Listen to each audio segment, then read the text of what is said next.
What would you do if saving a stranger's child meant risking everything you have left?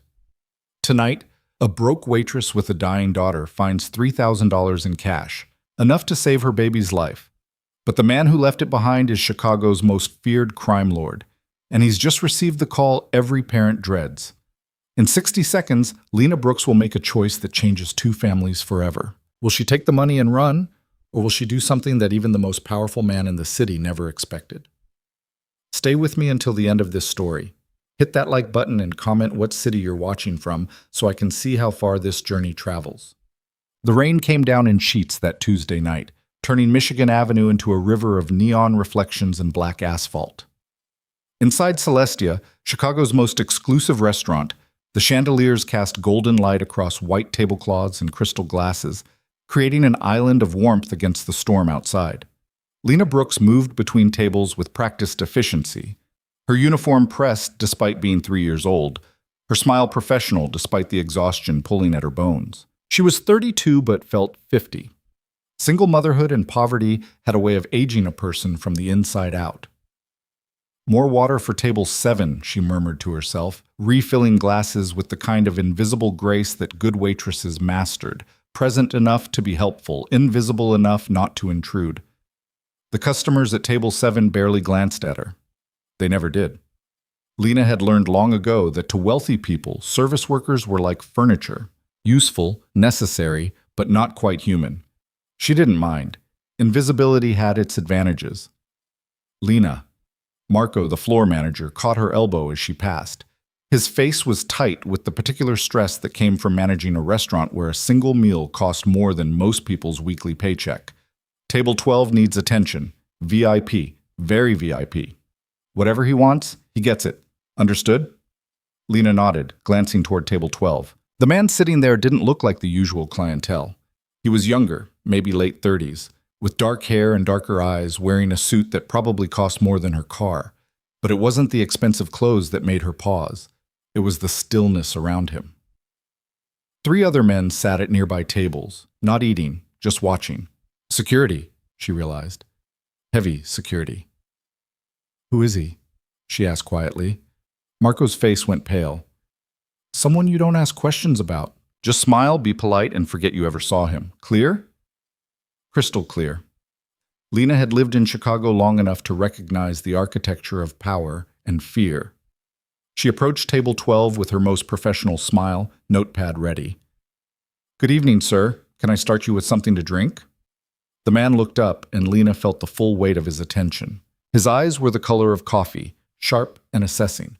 But there was something else there, too, a bone-deep weariness that she recognized because she saw it in her own mirror every morning. Scotch, Macallan, 25, neat. His voice was smooth, educated, with just a trace of the old neighborhood underneath the polish. And I'm expecting a call. When it comes, I'll need privacy.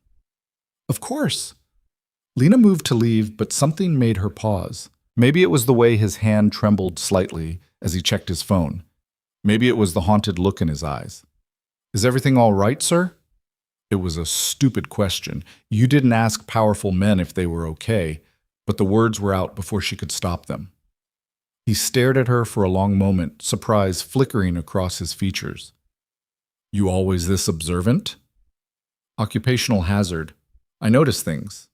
A ghost of a smile touched his lips. Then you're wasted here. The smile died. But no, everything is not all right. It won't be all right until I get a call I'm waiting for. Lena nodded and left to get his drink. She didn't know why she'd asked. Maybe because loneliness recognized loneliness, even across the vast gulf of their circumstances. She returned with the Macallan, setting it down with steady hands despite the tremor of exhaustion in her muscles. She'd been on her feet for 11 hours straight. Her daughter Emma's medical bills had piled up again, and the hospital was threatening to stop treatment if she didn't make a payment by Friday. She'd picked up every extra shift she could find, but it was never enough. It was never, ever enough. Lena. The man spoke her name, reading it off her badge. That's a good name. Strong. Thank you, sir. Marcus. He took a sip of scotch. Not sir. Just Marcus. She knew she should walk away. Every instinct screamed at her to maintain professional distance. But something in his voice, something raw and desperate underneath the control, made her stay. Is someone sick? The person you're waiting to hear from? Marcus's jaw tightened. For a moment she thought he'd tell her to mind her business. Instead, he said quietly, "My son. He's 7. He was supposed to be at a supervised visit with his mother, but..." He trailed off, checking his phone again. "He's 2 hours late coming home." Lena's heart clenched. She knew that fear. She lived it every day with Emma. "I'm sure he's fine. Traffic, or maybe they lost track of time." His phone buzzed. Marcus grabbed it so fast his scotch nearly toppled. Lena watched the color drain from his face as he read whatever message had come through. His hand clenched around the phone so hard she heard the case crack. "Marcus?" He stood abruptly, his chair scraping back. The security men at nearby tables rose instantly, hands moving toward concealed weapons. The atmosphere in Celestia changed in a heartbeat, the pleasant dinner ambiance replaced by something darker, more dangerous. "I have to go." Marcus threw a black credit card on the table, his movements sharp and controlled despite whatever chaos was unfolding. "Charge whatever. I don't care." He was already moving toward the door, his security forming a protective wedge around him. Lena watched them go, her heart hammering. Something was very, very wrong. A father's worst nightmare was written all over Marcus's face, and she'd seen enough of life to know that look. She started clearing table 12, her hands moving on autopilot while her mind raced. That was when she saw it. Underneath the credit card, tucked beneath the receipt holder, was a stack of $100 bills. Lena's breath caught. She glanced around quickly. No cameras pointed at this section, no other staff nearby. With shaking hands, she counted the money. $3,000. Her knees nearly buckled. $3,000. That was Emma's medication for 2 months. That was the payment the hospital needed. That was the difference between her daughter living and dying. It had to be a mistake. Marcus had been distracted, panicked. He'd left it behind without thinking. The right thing to do was chase him down, return it. The money wasn't hers, but $3,000. Lena stood there frozen, the bills heavy in her hand. Outside, through the restaurant's tall windows, she could see Marcus's black SUV pulling into traffic, taillights disappearing into the rain. In 30 seconds, he'd be gone. In 60 seconds, she could pocket this money and no one would ever know. Emma's face flashed through her mind. Her beautiful 7-year-old daughter with her bright smile and her fragile heart, literally fragile, damaged by a congenital defect that required constant medication and would eventually need surgery they couldn't afford. Emma, who'd been so brave through every doctor's appointment, every painful procedure, who still believed her mother could fix anything. $3,000 could fix this. For a while, at least. Lena looked down at the money in her hands. Then she looked at her reflection in the darkened window. A tired woman in a cheap uniform, invisible to everyone who mattered, drowning in debt and desperation. This was her chance. Maybe her only chance. But Marcus's face when he'd read that message. The terror of a father who'd just learned his child was in danger. Whatever was happening to his son, it was bad. And a man that distracted, that panicked, would need every resource he had. Lena made her decision in the space between heartbeats. She grabbed her coat from the staff room, ignoring Marco's startled protest, and ran out into the rain. The SUV was already 3 blocks away, but she knew Chicago's streets. She'd grown up here, knew every shortcut and side street. If she was fast, if she was lucky, maybe she could catch him. The rain soaked through her uniform in seconds. Her shoes, cheap flats with worn soles, slipped on the wet pavement. But Lena ran anyway, clutching that $3,000 like a lifeline, even as she chased down the man she was going to give it back to. She cut through an alley, emerged on State Street, spotted the black SUV stopped at a red light. Lena pounded on the window, gasping for breath. The window lowered. One of the security men stared at her, his hand inside his jacket. "Back away from the vehicle." "I need to see Marcus. Please. I have his money. He left money at the restaurant. He doesn't need it. Go." "Please." Lena held up the wet bills. He was upset. He forgot this, and I think he might need it for whatever's happening with his son. The rear window lowered. Marcus stared at her through the rain, surprise and something else, suspicion, maybe, crossing his face. "You ran after me to return $3,000? It's not mine, Lena said simply. And you might need it. For a long moment, he just looked at her. Then, get in. What? Get in the car! Now! The security man opened the door. Lena hesitated. Every logical part of her brain screamed that getting into a car with a strange man and his armed guards was insane. But something in Marcus's eyes, something desperate and human, made her climb inside. The door shut. The SUV pulled away from the curb, picking up speed as they headed south, away from the gleaming towers of downtown toward neighborhoods where streetlights were broken and hope was scarce. You're either incredibly brave or incredibly stupid, Marcus said. He'd pulled out his phone, was typing furiously. I haven't decided which. Neither, Lena said, still catching her breath. I'm just a mother who understands what you're going through. Marcus looked up sharply. You have a child? A daughter, Emma. She's 7, like your son. Something shifted in his expression. He handed her a towel from a compartment in the door. The car was equipped like a mobile office, Lena realized, with everything from towels to what looked like a laptop built into the center console. She dried her face, tried to stop shivering. What's your daughter's condition? Marcus asked. Lena blinked. How did you... You said you understand what I'm going through, and you look like you haven't slept in a month. I'm guessing medical bills. Congenital heart defect. The words came out flat, worn smooth by repetition. She needs medication to keep stable until she's old enough for surgery, but the medication costs more than I make, and insurance won't cover it all, and... She stopped. Sorry, you don't need to hear this. Keep talking, Marcus said. He was still typing on his phone, but she had his attention. It helps to focus on something besides where we're going. Where are we going? His jaw tightened. To get my son back. The simple statement carried the weight of violence. Lena understood then, with sudden clarity, exactly who Marcus was. Not just wealthy, not just powerful. He was one of the men her mother had warned her about when she was young, the ones who controlled the city's shadows, who made problems disappear, who operated by rules that had nothing to do with law. Who has him? She asked quietly. Marcus finally looked up from his phone. People who want to hurt me. People who think taking a 7-year-old boy is an acceptable business tactic. His voice was ice over fury. They're about to learn differently. The SUV turned into a neighborhood Lena recognized, the old warehouse district near the river, where abandoned factories crumbled beside the water and streetlights were more decorative than functional. This was territory where police cars drove fast and didn't stop, where emergency calls went unanswered, where the city's official power ended and something older and darker took over.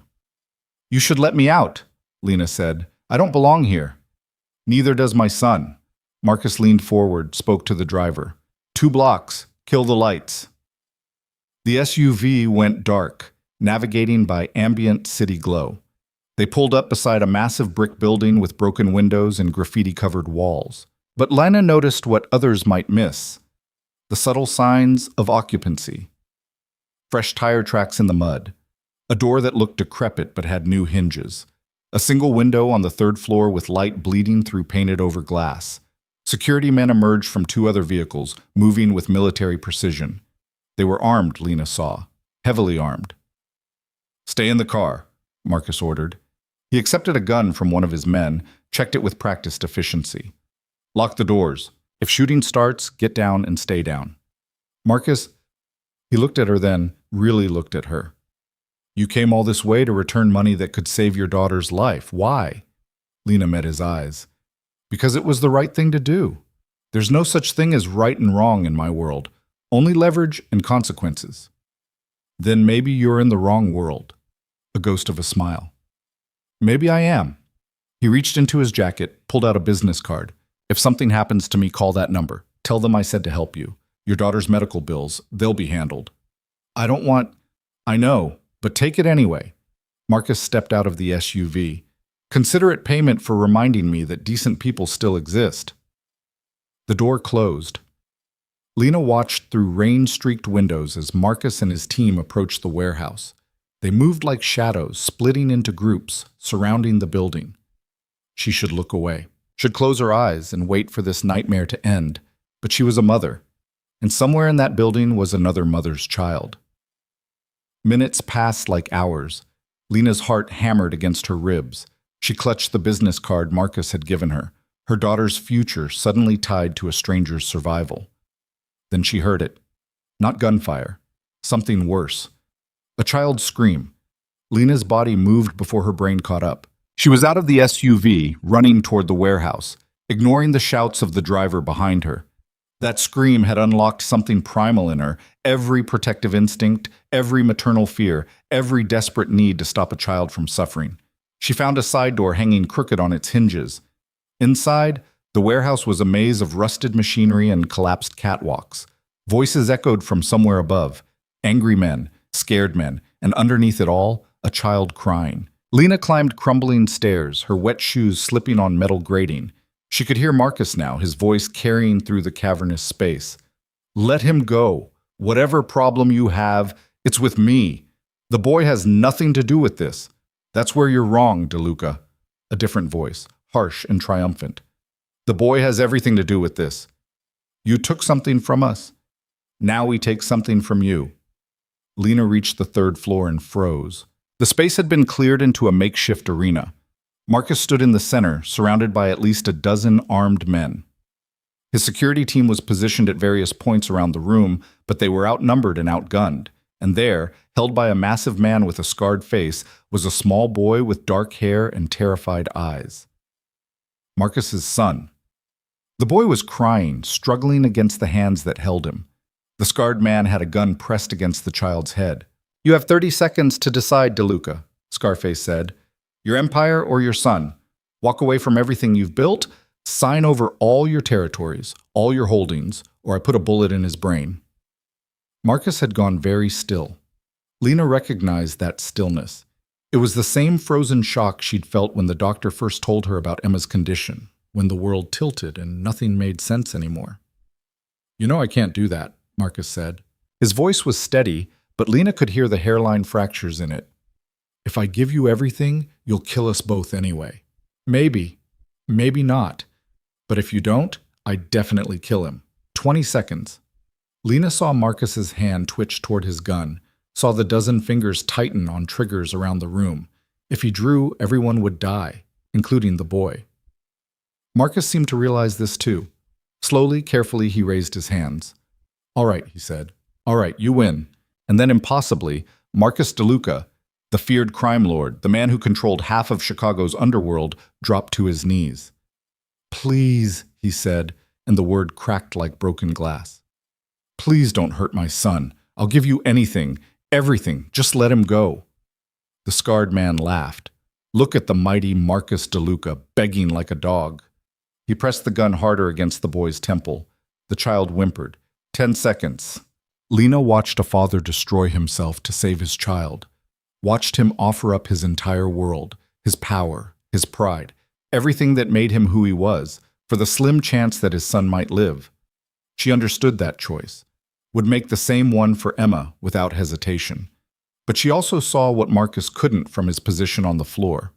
She saw the scarred man's finger beginning to tighten on the trigger, saw the smirk on his face that said he'd never intended to let anyone walk out of here alive. This wasn't a negotiation. It was an execution. And she saw something else, something everyone had missed, a piece of rusted catwalk hanging above Scarface's head, held up by a single weakened bolt. Lena had maybe 3 seconds to make a choice. Stay invisible, stay safe, let this play out however it was going to play out.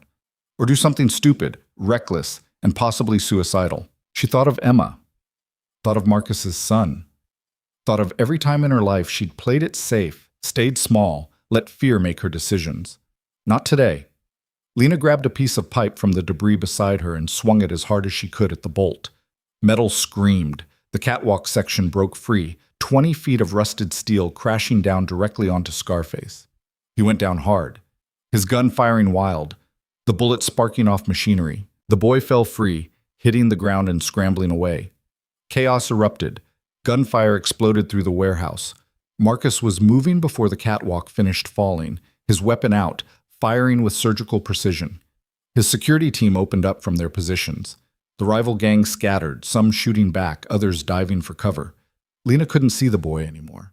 Couldn't see anything through the smoke and muzzle flash. She dropped to the floor, covered her head, and prayed to a God she barely believed in anymore. The shooting lasted maybe 15 seconds. It felt like 15 years. When silence finally fell, Lena's ears were ringing. Smoke hung in the air, acrid and choking. Slowly, she lifted her head. Bodies. At least 8 men down, not moving. Marcus's security team was moving through the space, checking corners, securing weapons. And there, in the center of it all, Marcus was on his knees again. But this time he was holding his son, clutching the boy so tight it must have hurt. The child was crying. So was Marcus. "Dad!" the boy sobbed. "Dad, I was so scared." I know, baby. I'm so sorry. I'm here now. I've got you." Lena started to stand, her legs shaking. That was when she saw him. Scarface wasn't dead. He was pinned under the catwalk, blood streaming from a head wound, but he was conscious. And his gun was in his hand, rising slowly, aimed directly at Marcus's unprotected back. There was no time to shout, no time to warn. Lena's body moved on instinct, propelling her forward. She threw herself between the gun and Marcus just as Scarface pulled the trigger. The impact felt like being hit by a car. Lena spun, fell, her shoulder erupting in white-hot pain. She hit the ground hard, her vision blurring. The last thing she heard before darkness took her was Marcus's voice, raw with shock, and something that might have been fear. "Jesus Christ, she's been shot." Then nothing. Lena woke to white ceiling tiles and the steady beep of medical equipment. For a confused moment, she thought she was at Emma's hospital, that she'd fallen asleep in the uncomfortable chair beside her daughter's bed again. Then the pain hit. Her left shoulder felt like it was on fire. "Easy." A hand touched her uninjured arm gently. "Don't try to move yet." Lena turned her head slowly. Marcus sat beside the hospital bed, still wearing his blood-stained shirt, looking like he'd aged 10 years since she'd last seen him conscious. "Your son," she managed. Her throat was desert dry. "Safe. He's with my mother. Not a scratch on him, thanks to you." Marcus leaned forward, his eyes intense. "The bullet went through your shoulder, clean through, missed the bone. The doctors say you'll make a full recovery." "That's good." Lena tried to sit up, gasped as pain shot through her shoulder. "I said don't move."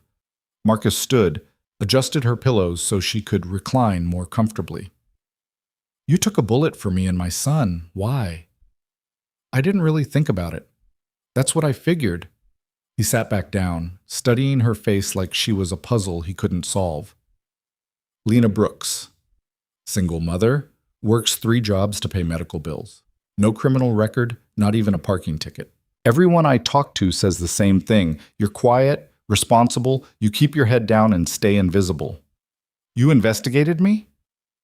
"I investigate everyone. It's how I stay alive." Marcus pulled something from his jacket, the $3,000, now in a crisp envelope. "You forgot this in the car." Lena stared at the money. "That's yours. And I'm giving it to you. Consider it a tip for excellent service and for saving my life." "I can't." "Yes, you can." Marcus set the envelope on the bedside table. "But that's not why I'm here. I need to know something, and I need you to tell me the truth. Can you do that?" Lena nodded slowly. "Tonight, in that warehouse, you saw something no civilian should ever see. You witnessed murders.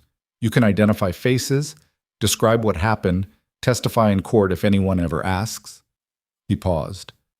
"That makes you either a witness or a liability. I need to know which one you're planning to be." Lena understood what he was really asking. She'd seen enough mob movies to know how this worked. Witnesses disappeared. Liabilities got handled. But when she looked at Marcus, she didn't see a monster. She saw a father who'd been willing to give up everything for his child. She saw someone who'd carried her out of that warehouse and made sure she got the best medical care. She saw someone as tired as she was. "I'm planning to be someone who minds her own business," Lena said quietly. "I didn't see anything tonight except a father saving his son. Everything else..." She shrugged, winced at the pain. "I guess I was in shock. Don't remember much." Marcus stared at her for a long moment. Then, slowly, he smiled. It transformed his face, made him look younger, almost kind. You're a terrible liar, Lena Brooks, but I appreciate the effort. He stood, buttoned his jacket. Your medical bills, all of them, including tonight's hospital stay, have been handled. Emma's medication will be covered going forward. When she's ready for surgery, I have a doctor who specializes in pediatric cardiology. He owes me a favor. I can't accept. Yes, you can, and you will. His voice was gentle but firm. You gave me back my son. This is the least I can do. Tears burned Lena's eyes. Why? You don't know me. I'm nobody. You're wrong. Marcus moved toward the door, paused with his hand on the handle. You're the woman who chased a stranger through the rain to return money that could have saved her daughter's life. You're the woman who threw herself in front of a bullet to protect a child you'd never met. That's not nobody, Lena. That's someone rare. He opened the door, started to leave. Marcus? He turned back. Your son, Lena said. What's his name? A real smile this time. Daniel. His name is Daniel. Tell Daniel I'm glad he's safe. I will. Marcus hesitated, then said, The job at Celestia doesn't pay enough, doesn't appreciate you. If you ever want to make a change, call that number I gave you. I could use someone with your particular talents. I'm a waitress. I don't have talents. You notice things other people miss. You make decisions under pressure. You're brave when it matters. He shrugged. Those are exactly the talents I need. Think about it. Then he was gone, leaving Lena alone with her thoughts, her pain, and an envelope full of money that represented more than just cash. It represented a choice, the same choice she'd faced in the restaurant, magnified and multiplied. She could take Marcus's offer, step into his world, use her strange gift for observation to help him navigate the dangerous waters he swam in. Provide for Emma, ensure her daughter had everything she needed. Or she could go back to Celestia, back to invisibility, back to struggling day by day while the bills piled higher. Lena closed her eyes, exhausted. Tomorrow she'd make that decision. Tonight she just needed to rest. But she knew deep in her bones that her life had changed. The moment she'd chosen to chase Marcus into the rain, the moment she'd returned money she desperately needed, the moment she'd thrown herself in front of a bullet, those moments had drawn a line between who she'd been and who she was becoming. She just didn't know yet what that new person looked like. Outside her window, Chicago glittered in the night, full of shadows and secrets, danger and possibility. Somewhere in that city, a 7-year-old boy named Daniel was sleeping safe in his bed, protected by a father who'd been willing to burn his empire to save him. And somewhere in that same city, another 7-year-old girl named Emma would wake up tomorrow to a future that suddenly held more hope than it had in years. All because a waitress made a choice to do the right thing when no one was watching. Lena drifted toward sleep, the pain medication pulling her under. Her last conscious thought was simple, crystalline, true. She'd do it all again, every single second of it. The hospital discharged Lena 3 days later with a sling, a bottle of painkillers, and instructions to take it easy for at least 2 weeks. She laughed at that last part, a bitter sound that echoed in the empty hospital corridor. Take it easy. As if poverty came with vacation days. Emma was waiting in the lobby, her small hand tucked into the wrinkled palm of Mrs. Chen, their elderly neighbor who'd been watching her. The moment Emma saw her mother, she burst into tears and ran forward, wrapping thin arms around Lena's waist. Careful, baby, Lena whispered, stroking her daughter's hair with her good hand. Mama's a little sore. They said you got hurt at work. Emma's voice was muffled against Lena's stomach. They said you fell. I did. I'm clumsy sometimes. The lie tasted like ash. But Emma was 7. She didn't need to know about warehouses and gunfire and the thin line between life and death. But I'm okay now, I promise. Mrs. Chen approached, her dark eyes sharp with questions she was too polite to ask. The hospital bill, she said in her accented English. They say it's paid, all of it. And Emma's prescriptions. The pharmacy called. They say everything is covered now. How? Lena met her gaze steadily. I got a bonus. From work. Must be some bonus. Mrs. Chen didn't believe her. That much was clear. But she'd lived long enough to know when not to push.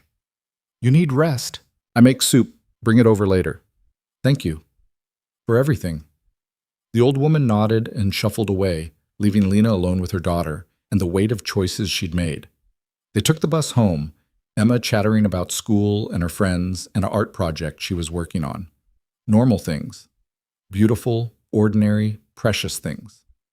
Their apartment was on the third floor of a building that had seen better decades. The heat worked sporadically, the water pressure was a joke, and the neighbors upstairs fought at 2 a.m. like clockwork.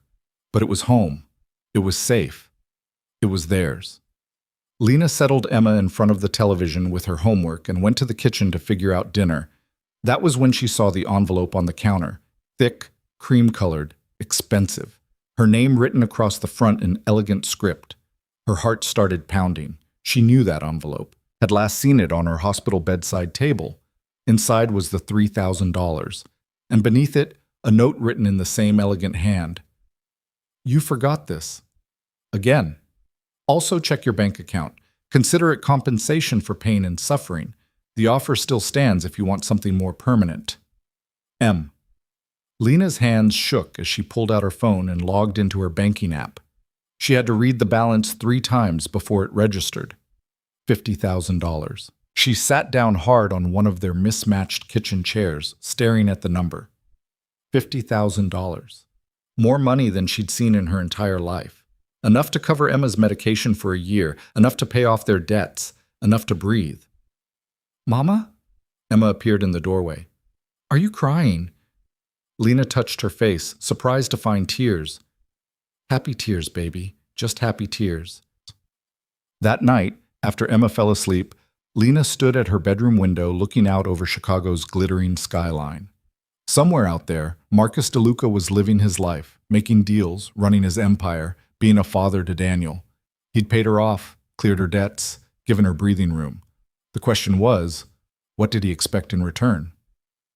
The answer came 2 weeks later.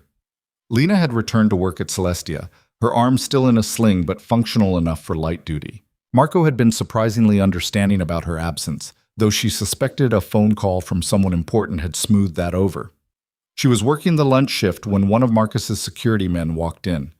She recognized him from the warehouse, tall, built like a linebacker, with a scar running through his left eyebrow. He sat at table 12, the same table Marcus had occupied that fateful night. Lena approached with water and menus, her pulse quickening. Good afternoon. Can I start you with something to drink? Coffee? Black?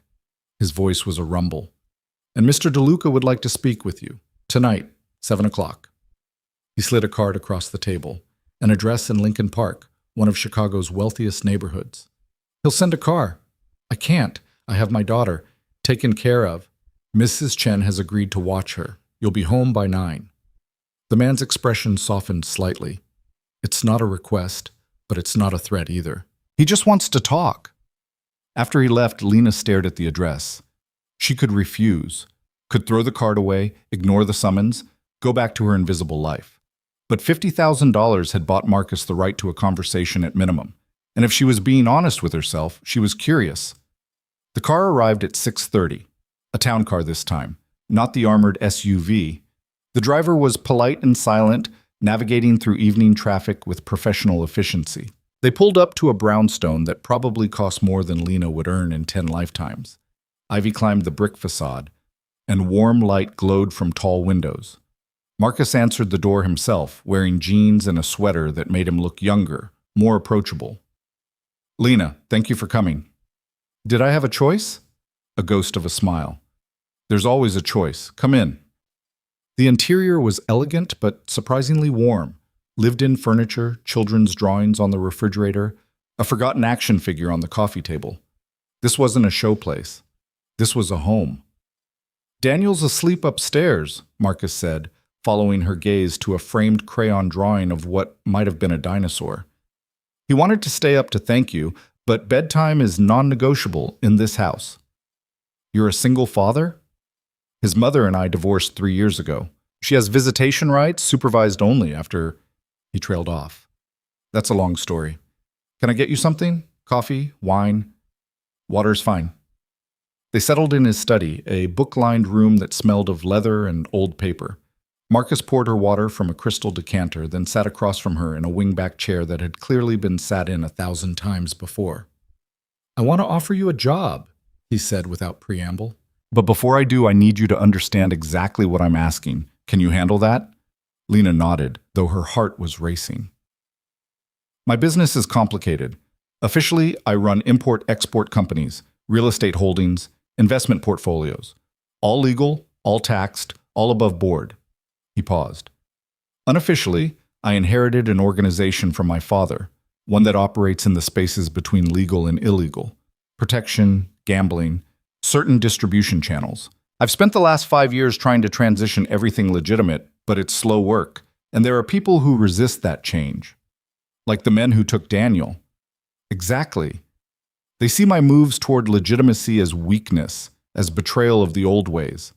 Marcus leaned forward. I need people I can trust, people who see what others miss. You demonstrated that skill in the warehouse. You noticed that loose catwalk when no one else did. You noticed I was upset when other people would have seen just another customer. That's rare.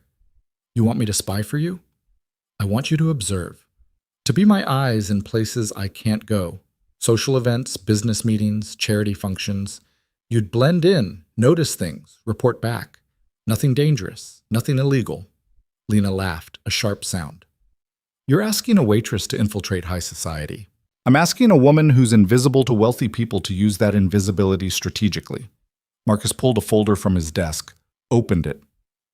I can provide training, etiquette, conversation skills, how to read people in situations. I can provide wardrobe, transportation, a salary that's 50% more than you're making now with better hours so you can be home with Emma at night. The offer was impossibly tempting. Lena thought of her daughter, of the constant fear that the medication would stop working, that insurance would deny coverage, that one mistake would send their fragile stability crashing down. Why me? She asked. You must know dozens of people better qualified. I know criminals and socialites. I don't know good people. Marcus's voice was quiet. You returned $3,000 you desperately needed because it was the right thing to do. You threw yourself in front of a bullet to protect a child you'd never met. That kind of moral compass is something I can trust. Everything else can be taught. And if I say no? Then you say no. The money I gave you is yours regardless. No strings, no obligations. He met her eyes. But I hope you'll say yes. Not just because I need you, but because I think you need this too. You're drowning in that restaurant, Lena. Let me throw you a rope. She sat silent for a long moment, weighing options, calculating risks. This was insane. She had no training, no experience in Marcus's world. She'd be in over her head from day one. But Emma needed stability, needed security, needed a mother who wasn't constantly exhausted and terrified. If I do this, Lena said slowly, I have conditions. Emma comes first, always. If there's ever a situation where this job puts her at risk, I walk, no arguments. Agreed, and I don't do anything illegal. I don't lie under oath, I don't help you hurt people, I don't become complicit in anything that violates my conscience. Marcus considered this. I can agree to that with one caveat. There may be times when you witness things that exist in moral gray areas. I need to know you won't panic and run to the police every time something makes you uncomfortable. I'm not going to be your accomplice to murder. I'm not asking you to be. But if you overhear a conversation about gambling debts or see someone accepting cash in an envelope, I need you to understand that's part of the world we're operating in. Can you handle that level of moral complexity? Lena thought about the warehouse, about watching Marcus drop to his knees to beg for his son's life, about the men who'd been willing to murder a 7-year-old to make a point. The world wasn't black and white. She'd learned that the hard way. I can handle it, she said. When do I start? Marcus smiled, a real smile that transformed his entire face. Monday. But first, there's someone I want you to meet. He stood and led her upstairs, moving quietly through the house. They stopped at a doorway decorated with glow-in-the-dark stars. Marcus eased it open.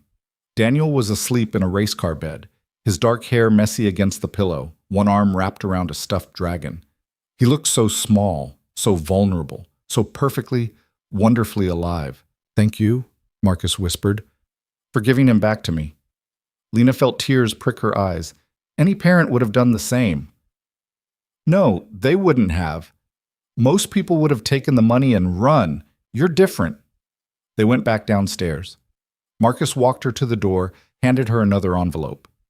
Your first month's salary. Use it to get whatever you and Emma need. Monday, a car will pick you up at 9. Dress professionally, but comfortably. And Lena? Yes? Welcome to the family. The words should have been ominous. Instead, they felt like belonging. The car ride home gave Lena time to process what she'd agreed to. She'd just stepped off a cliff, trusting that Marcus DeLuca would teach her to fly before she hit the ground. It was terrifying. It was exhilarating. It was necessary. Mrs. Chen was dozing on the couch when Lena arrived home. Emma was asleep in her bed, her breathing steady and strong thanks to medication that was now guaranteed. Lena paid Mrs. Chen double her usual rate from the envelope Marcus had given her, then checked the amount inside. $5,000. A month's salary. She'd been making $1,800 a month at Celestia, working herself into exhaustion. This was nearly triple that for work she didn't yet understand. The math should have made her suspicious. Instead, it made her determined to earn every penny. Monday arrived faster than Lena expected. She spent Sunday shopping for clothes that looked professional without screaming, "I bought these yesterday." Simple dresses, tailored pants, conservative blouses. Nothing flashy, nothing that would make her stand out. The goal was to blend in, be forgettable, invisible. The skills she'd honed as a waitress weaponized. The car picked her up at exactly 9. This time the driver introduced himself. Vincent, mid-50s, with kind eyes and an accent that spoke of old neighborhood Chicago. "Mr. DeLuca's had me driving for 15 years, he said as they navigated morning traffic. "You need anything? You ask me. That's what I'm here for." "Thank you, Vincent." "And hey, what you did for Daniel, that took guts. The whole crew knows what went down. You got respect." Lena didn't know what to say to that. She'd never had respect from anyone except maybe Emma's teachers. The weight of it was strange, uncomfortable, oddly precious. They pulled up to an office building in the Loop, modern glass and steel, the kind of place that housed law firms and investment banks. Vincent led her to a private elevator that required a key card, then up to the 20th floor. The space was open and elegant, more like a high-end apartment than an office.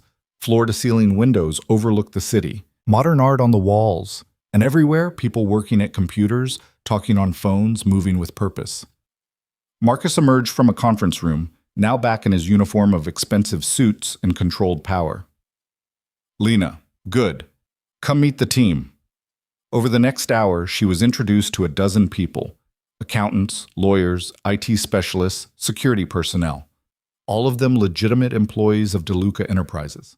All of them aware, she suspected, of the shadow business underneath. "Your official title is special consultant," Marcus explained, leading her to an office that was smaller than his but still nicer than anywhere Lena had worked. "Your job is to attend events, observe, report. We'll start slow. A charity gala this weekend, a business dinner next week. You'll go as my guest, watch how people interact, tell me what you notice. That's it? For now. Later, once you're comfortable, I might ask you to engage targets directly. Strike up conversations, ask strategic questions, but we'll work up to that." A woman appeared in the doorway, tall, elegant, probably in her early 60s with silver hair and sharp green eyes. "Marcus, is this her?" "Lena Brooks, meet Catherine Winters. She's going to be your instructor." Catherine looked Lena up and down with a gaze that missed nothing. Raw material. We can work with this." She extended a hand. "I'll be teaching you etiquette, conversation skills, how to read a room.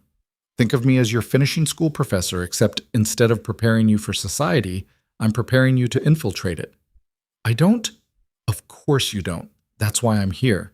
Catherine's smile was sharp. "But Marcus says you're observant and brave.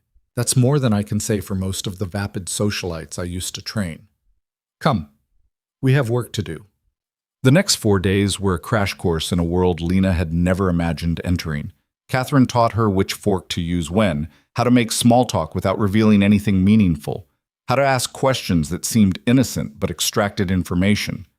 They practiced walking in heels, holding wine glasses properly, discussing art and literature and politics without actually saying anything controversial. The key, Catherine explained during a session on reading body language, is to be utterly forgettable while being absolutely observant. People will talk freely around you because they won't register you as a threat. But you'll be cataloging everything: who stands too close to whose wife, who drinks too much, who checks their phone obsessively, who can't meet someone else's eyes. You're teaching me to be a spy. I'm teaching you to see what's already there. The rest is up to you. Friday night, Catherine declared her ready, or as ready as she'd ever be. Marcus had arranged for a stylist to come to Lena's apartment, which sent Emma into fits of excitement. "Mama, you look like a princess," Emma breathed as Lena emerged from the bedroom in a floor-length navy gown that probably cost more than 3 months' rent. Lena barely recognized herself in the mirror. The dress was simple but elegant. Her hair swept up in a style that looked effortless but had taken the stylist 40 minutes to achieve. Subtle makeup that enhanced without transforming. Diamond earrings that were almost certainly real. She looked like someone who belonged in Marcus's world. The gala was at the Art Institute, a fundraiser for pediatric cancer research. Appropriate, given Marcus's story about Daniel. The ballroom was filled with Chicago's elite, politicians, business moguls, old money families whose ancestors had built the city. Marcus appeared at her side looking devastatingly handsome in a tuxedo. "Breathe," he murmured. "You belong here as much as anyone." "I'm a waitress in a borrowed dress. You're my consultant. Act like it." They entered together, and Lena felt 100 eyes track their movement. She recognized the calculation in those gazes. Who was this woman with Marcus DeLuca? What was her angle? Did she matter? "Smile," Marcus whispered. "Look bored. Rich people always look slightly bored." Lena arranged her face into an expression of pleasant disinterest and let Marcus guide her through the crowd. He introduced her as a business associate, nothing more specific, and most people didn't press. They were too busy trying to impress Marcus or assess whether he could be useful to them. And Lena watched. She had noticed the state senator who laughed too loudly at Marcus's jokes, desperation in his eyes. Noticed the businessman whose wife stood 3 feet away from him all night, her smile bright and her eyes dead. Noticed the young lawyer who kept checking his phone, his face growing paler with each message. She noticed everything and said nothing. During dinner, she sat beside a woman in her 70s who wore enough diamonds to finance a small country. The woman barely acknowledged Lena's existence, which was perfect. It allowed Lena to listen to conversations around them, to catch fragments that might be meaningful. "The investigation is getting too close. Move the money offshore before they freeze the accounts. If he talks, we're all going down." Pieces of a puzzle she didn't yet understand. After dinner, Marcus found her on the balcony overlooking Michigan Avenue. "How are you holding up?" "It's overwhelming. All these people, all this wealth, and half of them seem miserable. Money doesn't buy happiness, just better quality problems." He leaned against the railing beside her. "See anything interesting?" Lena repeated the conversation she'd overheard, described the interactions she'd observed. Marcus listened intently, occasionally asking clarifying questions. When she finished, he was quiet for a long moment. "The senator's being blackmailed," he finally said. "The businessman's wife is having an affair with his partner, and the young lawyer just found out his boss is under federal investigation." He looked at her with something like awe. "You picked up on all of that in 3 hours?" "I'm good at being invisible." "No, you're good at seeing what others miss. There's a difference." They stayed at the gala until midnight. Then Vincent drove them back to Lincoln Park. Marcus invited her in for coffee, and Lena accepted, too wired to go home yet. Daniel was asleep again, but this time Marcus showed her photos, birthday parties, school events, ordinary moments of fatherhood. "His mother has problems," Marcus said quietly. "Addiction, mostly. She loves him, but she can't stay clean long enough to be safe. The supervised visits are necessary." "I'm sorry." "Don't be. Daniel's healthy, happy, safe. That's all that matters." Marcus set down his coffee cup. "You did well tonight. Better than I expected for a first outing. What happens now?" "Now we use what you learned. The senator's blackmail makes him vulnerable and potentially useful. The businessman's marital problems create an opening in his company that I might exploit. The lawyer's panic means someone's talking to the feds, which I need to know about." He met her eyes. "This is the work, Lena. Gathering information, finding leverage, protecting my interests. And none of that bothers you?" "It used to. When I first took over from my father, I thought I could do things differently, be cleaner, kinder, more ethical. Marcus's smile was bitter. But this world doesn't reward kindness. It rewards strength and information and the willingness to use both. Then why are you trying to go legitimate? The question hung between them. Finally, Marcus said, because I want Daniel to inherit a business he can be proud of. Because I'm tired of looking over my shoulder. Because I think maybe, despite everything, I can be better than my father was. He paused. Because a woman once chased me through the rain to return money she desperately needed. And it reminded me that good people exist. And if they exist, maybe I can become one. Lena's throat tightened. I'm not that good. Yes, you are. You just don't see it yet. Vincent drove her home through empty streets, and Lena leaned her head against the cool glass, watching Chicago pass by. She'd crossed a line tonight, stepped fully into Marcus's world of shadows and secrets and carefully calculated moves. But she'd also earned $5,000, had health insurance for Emma, had a future that looked nothing like the desperate struggle of the past 7 years. The question was whether she could live with the price. Mrs. Chen was asleep on the couch again. Lena paid her, checked on Emma, sleeping peacefully, her breathing steady, then stood in her tiny kitchen counting the cost of her choices. She thought about the warehouse, about throwing herself in front of a bullet for a child she didn't know, about Marcus on his knees begging for his son's life. Maybe the world wasn't divided into good people and bad people. Maybe there were just people doing the best they could with impossible choices, trying to protect what they loved in a world that didn't make it easy. Lena Brooks had made her choice. Now she had to see where it led. The answer came sooner than Lena expected.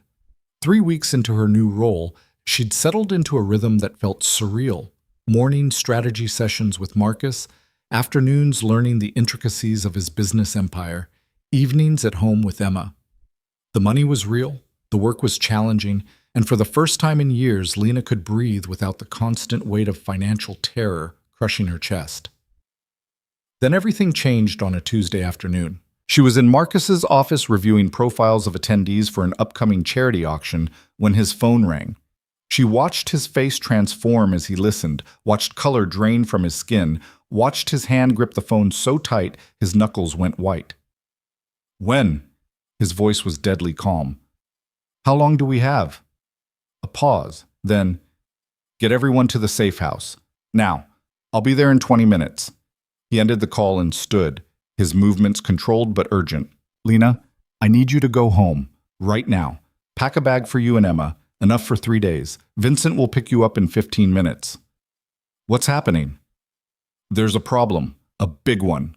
Marcus was already moving, pulling files from his desk, opening a safe hidden behind a painting. I can't explain right now, but I need you somewhere secure until this is resolved. Fear spiked through Lena's chest. Marcus, please. He looked at her, and she saw genuine worry in his eyes. Trust me, I wouldn't ask if it wasn't critical. Lena ran. Vincent was waiting downstairs, the car already running. They made it to her apartment in record time, and she threw clothes into a duffel bag with shaking hands. Emma was at school, wouldn't be home for another 2 hours. Lena called Mrs. Chen, asked her to pick up Emma and keep her until Vincent arrived. What's wrong? The old woman asked, concern sharp in her voice. Nothing. Everything. I don't know yet. Lena zipped the bag. Just please, keep her safe until Vincent comes. Always. Vincent drove her to a house in Evanston, a quiet suburb north of the city. The property was surrounded by high walls and security cameras. Inside, she found Catherine, several of Marcus's security team, and 3 other people she'd met briefly at the office. Everyone looked tense, worried. What's going on? Lena asked Catherine, who was pacing by the windows. Federal raid. They hit 3 of Marcus's properties this morning, his downtown office, a warehouse in Pilsen, and one of the import facilities. They have warrants, agents, the full show. Catherine's face was grim. Someone talked. Someone gave them enough to get those warrants. Lena's stomach dropped. Is Marcus? He's fine. He wasn't at any of the raided locations, but they're looking for him now, and they have questions. Catherine finally stopped pacing, turned to face Lena. This is what happens when you try to go legitimate. The people who profit from the old ways get nervous. They start making calls to federal prosecutors, offering testimony in exchange for immunity. Who? We don't know yet. That's what Marcus is trying to find out. The hours that followed were agonizing. Lena sat in a guest room trying not to imagine worst-case scenarios, failing miserably. Emma arrived with Vincent, confused and scared, and Lena held her daughter close, whispering reassurances she didn't entirely believe. "Are we in trouble, Mama?" Emma asked, her small face pressed against Lena's shoulder. "No, baby. We're just staying with friends for a little while." "Because of your new job?" Lena hesitated. She told Emma that she was working as a consultant, helping important people with business decisions. It wasn't exactly a lie, but it wasn't the whole truth either. "Yes, but everything's going to be fine, I promise." She just hoped she could keep that promise. Marcus arrived near midnight, looking like he'd aged a decade in 12 hours. His tie was loose, his jacket gone, exhaustion written in every line of his face. He found Lena in the kitchen, where she was making tea she didn't really want. "Daniel?" she asked immediately. "Safe. He's with my mother in Wisconsin. They can't touch him." Marcus slumped into a chair, rubbed his face with both hands. "The Fed seized documents, hard drives, financial records. They're building a RICO case, racketeer-influenced and corrupt organizations. If they can prove I'm running a criminal enterprise, they can take everything. The legitimate businesses, the properties, all of it. But you've been transitioning to legal operations, which makes me a traitor to people who've been in this life for 40 years. They'd rather see me in prison than running a clean business empire."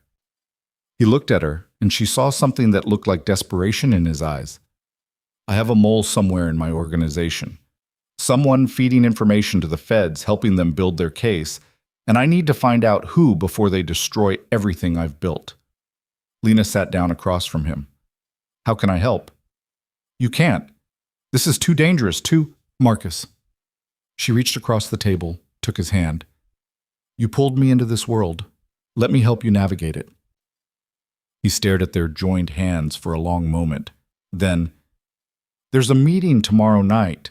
My inner circle, the people who know the most about my operations. One of them is dirty. I need you there, watching, observing. If anyone's uncomfortable, nervous, trying too hard to seem normal, I need to know. You think I can spot a federal informant? I think you spotted a loose catwalk that saved my son's life. I think you see what others miss. And right now, I need those eyes." The meeting was held in a private room at a restaurant Marcus owned in River North. Lena arrived early with Catherine, who'd insisted on coming as backup. They positioned themselves in a corner where Lena could observe without being obviously intrusive. 7 men arrived over the next 20 minutes. Lena recognized most of them from her weeks working for Marcus: his CFO, his head of security, his lawyer, his operations managers. These were the people who ran his empire, both the legitimate side and the shadows underneath. Marcus entered last, and the room went quiet. He looked at each man in turn, his face unreadable. "I'm going to make this simple," he said. "Someone in this room is talking to the FBI. Someone is feeding them information, helping them build a case that could destroy everything we've worked for.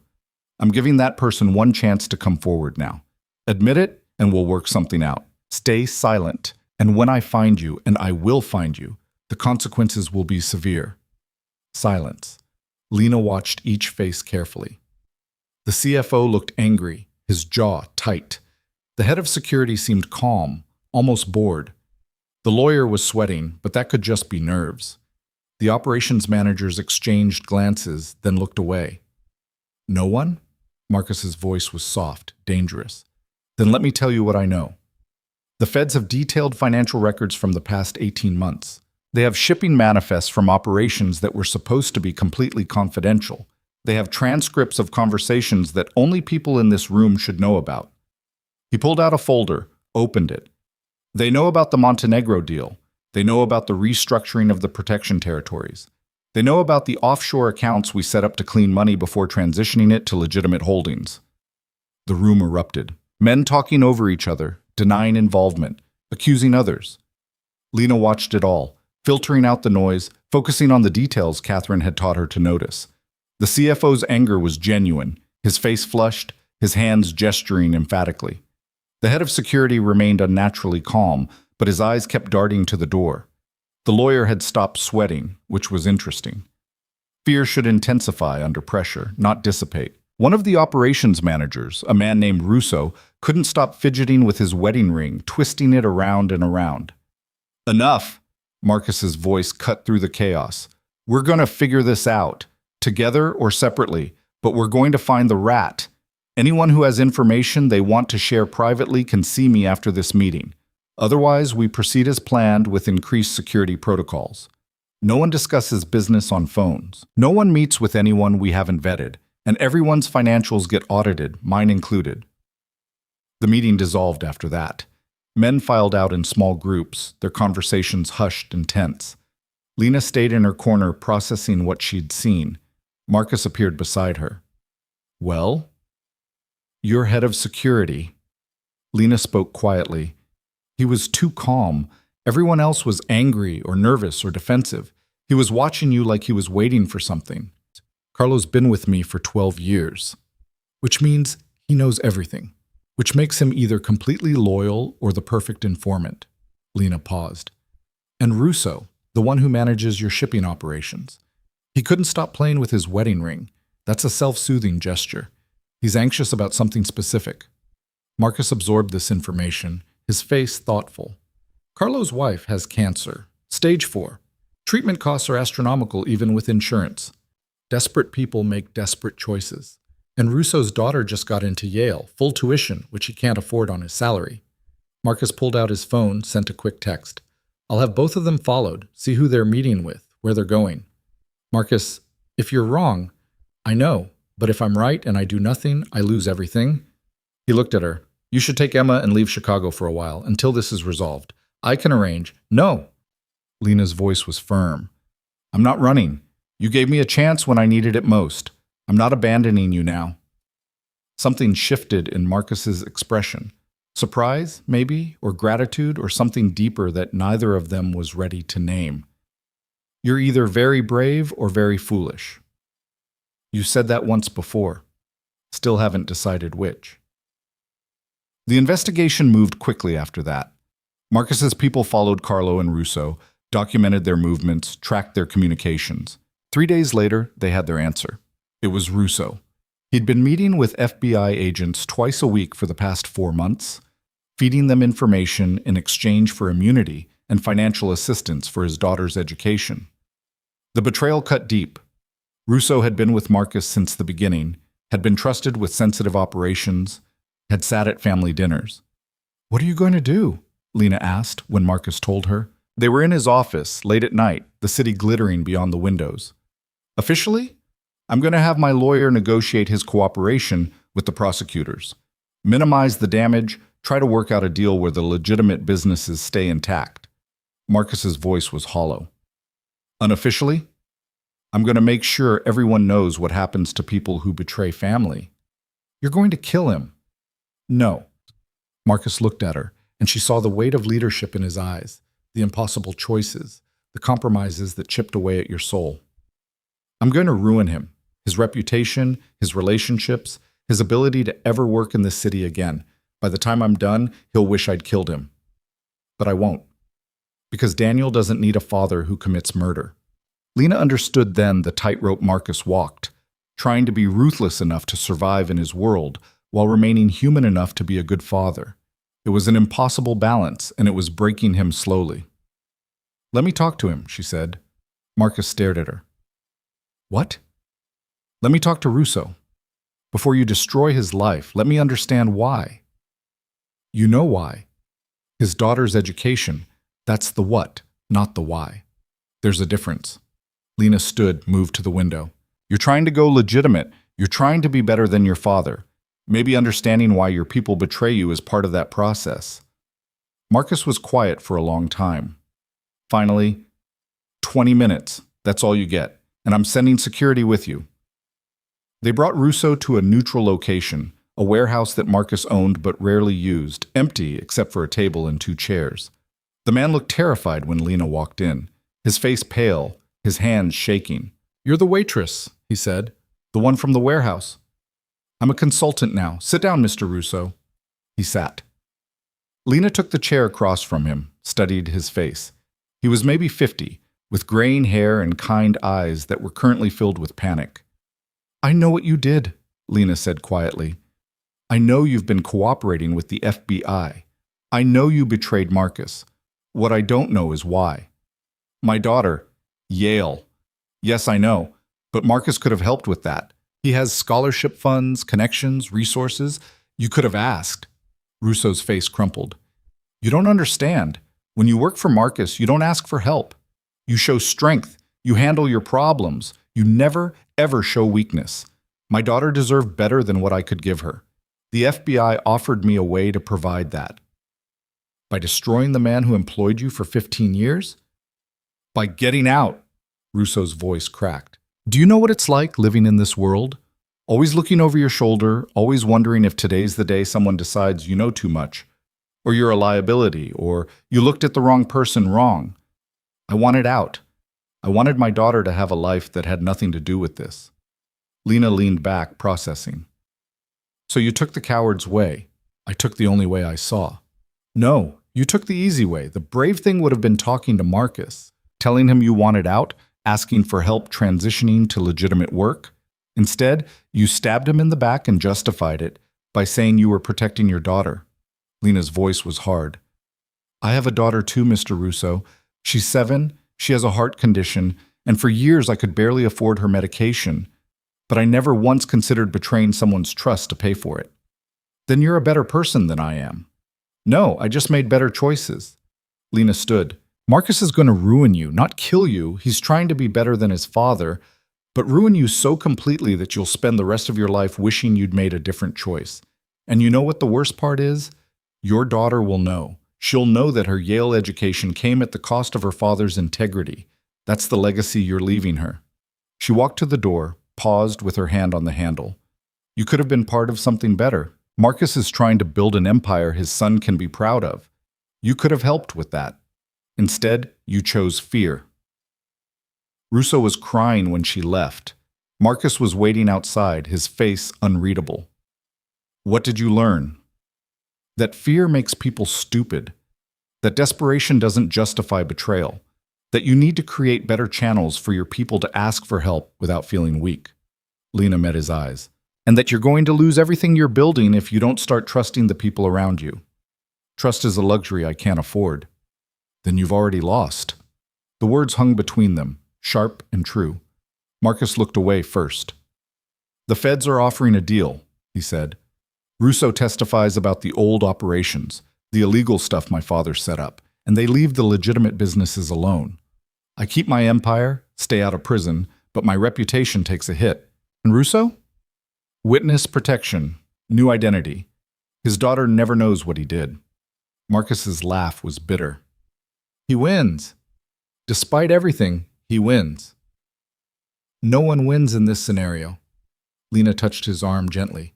"But you survive, and survival means you can keep building something better." The deal went through a week later.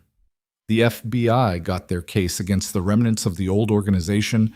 Marcus kept his legitimate holdings, and Russo disappeared into witness protection. The inner circle was shaken, paranoid, but intact. And then Emma collapsed. It happened on a Saturday morning. Lena was making breakfast when she heard the thud from Emma's room. She found her daughter on the floor, unconscious, her lips tinged blue. The ambulance ride was a blur. The emergency room was chaos. Doctors used words like heart failure and immediate intervention and critical condition. Emma's heart, weakened by years of strain, had finally given up. Lena sat in a waiting room, numb with terror, while surgeons worked to stabilize her daughter. She called Marcus because she didn't know who else to call. Because he'd become something more than an employer over the past months. Because she needed someone who understood what it felt like to have your child's life hanging by a thread. He arrived within 20 minutes, still wearing workout clothes, his face etched with concern. He didn't say anything, just sat beside her and took her hand. "She needs surgery," Lena whispered. "Her heart can't wait anymore. But the wait list for pediatric transplants is years long, and the artificial valve procedure is experimental and costs, how much? $300,000. Maybe more." Marcus pulled out his phone, made a call. "Dr. Vance? It's Marcus DeLuca. I need you at Chicago Memorial now. Pediatric cardiac emergency. Yes, the girl I mentioned before. I don't care what you're doing. I need you here in an hour. Thank you. He ended the call, turned to Lena. Dr. Vance is the best pediatric cardiac surgeon in the country. He'll do the valve procedure, today, if necessary. Marcus, I can't afford. I can, and I will. No arguments. His voice was gentle, but absolute. You saved my son's life, Lena. Let me save your daughter's. Tears streamed down Lena's face. I can't pay you back. Not ever. 300,000. I don't want you to pay me back. I want Emma to live. I want you to stop carrying the weight of the world alone. I want... He stopped, seemed to struggle with something.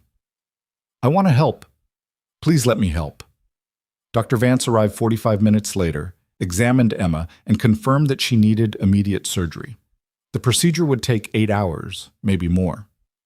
Lena signed consent forms with shaking hands, kissed her daughter's forehead, whispered promises she prayed she could keep. I love you, baby. You're going to be fine. Mama's right here. Emma was wheeled away. Lena collapsed into Marcus's arms and sobbed. The surgery took 9 hours. Lena paced the waiting room, unable to sit, unable to eat, unable to think about anything except her daughter's fragile heart struggling on an operating table. Marcus stayed with her the entire time, occasionally making calls to check on Daniel, but never leaving her side. Why are you doing this? Lena asked during the 7th hour, her voice raw from crying. The surgery, staying here, all of it.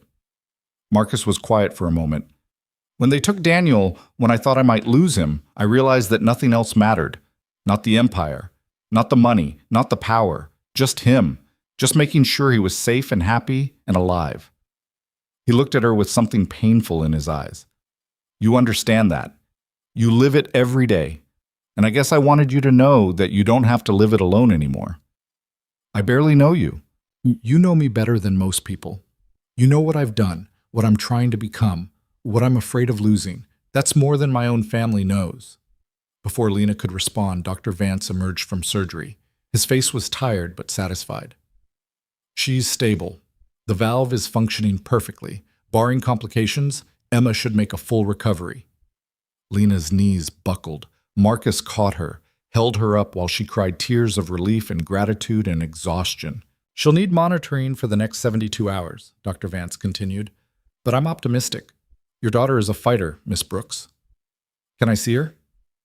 In about an hour, once she's settled in ICU. But yes. The doctor left. Lena turned to Marcus, tried to find words adequate to express what she was feeling, failed completely. Thank you, she finally whispered.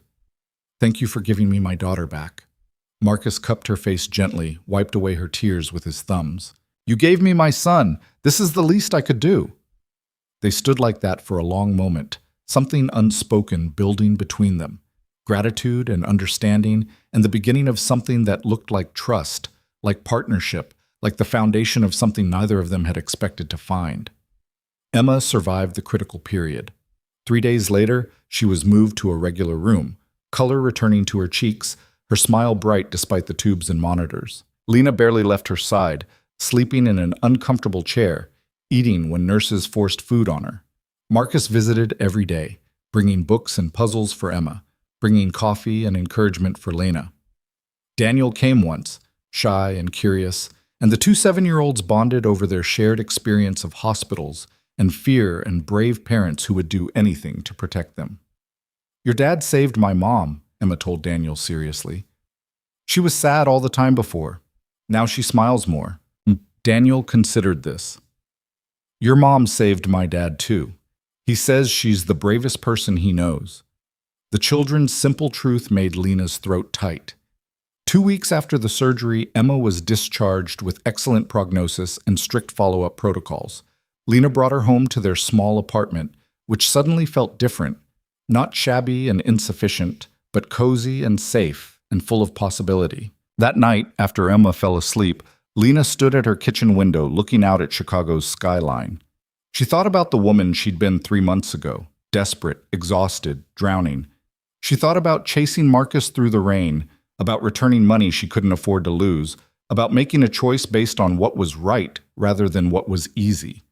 That choice had changed everything, had saved her daughter's life, had given her meaningful work, had introduced her to people who saw her as more than invisible. Her phone buzzed. A text from Marcus. "How's Emma?" "Sleeping peacefully. How's Daniel?" "Same. He wants to have a play date with Emma when she's stronger." "I'd like that." A pause, then, "Lena, about what happened at the hospital, what I said, I know, me too." Another pause, longer this time. Finally, "We should talk, soon, about where this is going." Lena stared at the message, her heart pounding. She knew what he was asking, knew that they'd crossed lines over the past months, had become something more complicated than employer and employee, something deeper than allies in a dangerous world. "Yes," she typed, "we should talk." But not tonight. Tonight she just wanted to stand in her kitchen and be grateful. Grateful for Emma's steady breathing in the next room. Grateful for the second chance she'd been given. Grateful for the choice she'd made on a rainy night that had seemed small but had turned out to be the beginning of everything. The conversation Marcus suggested never happened.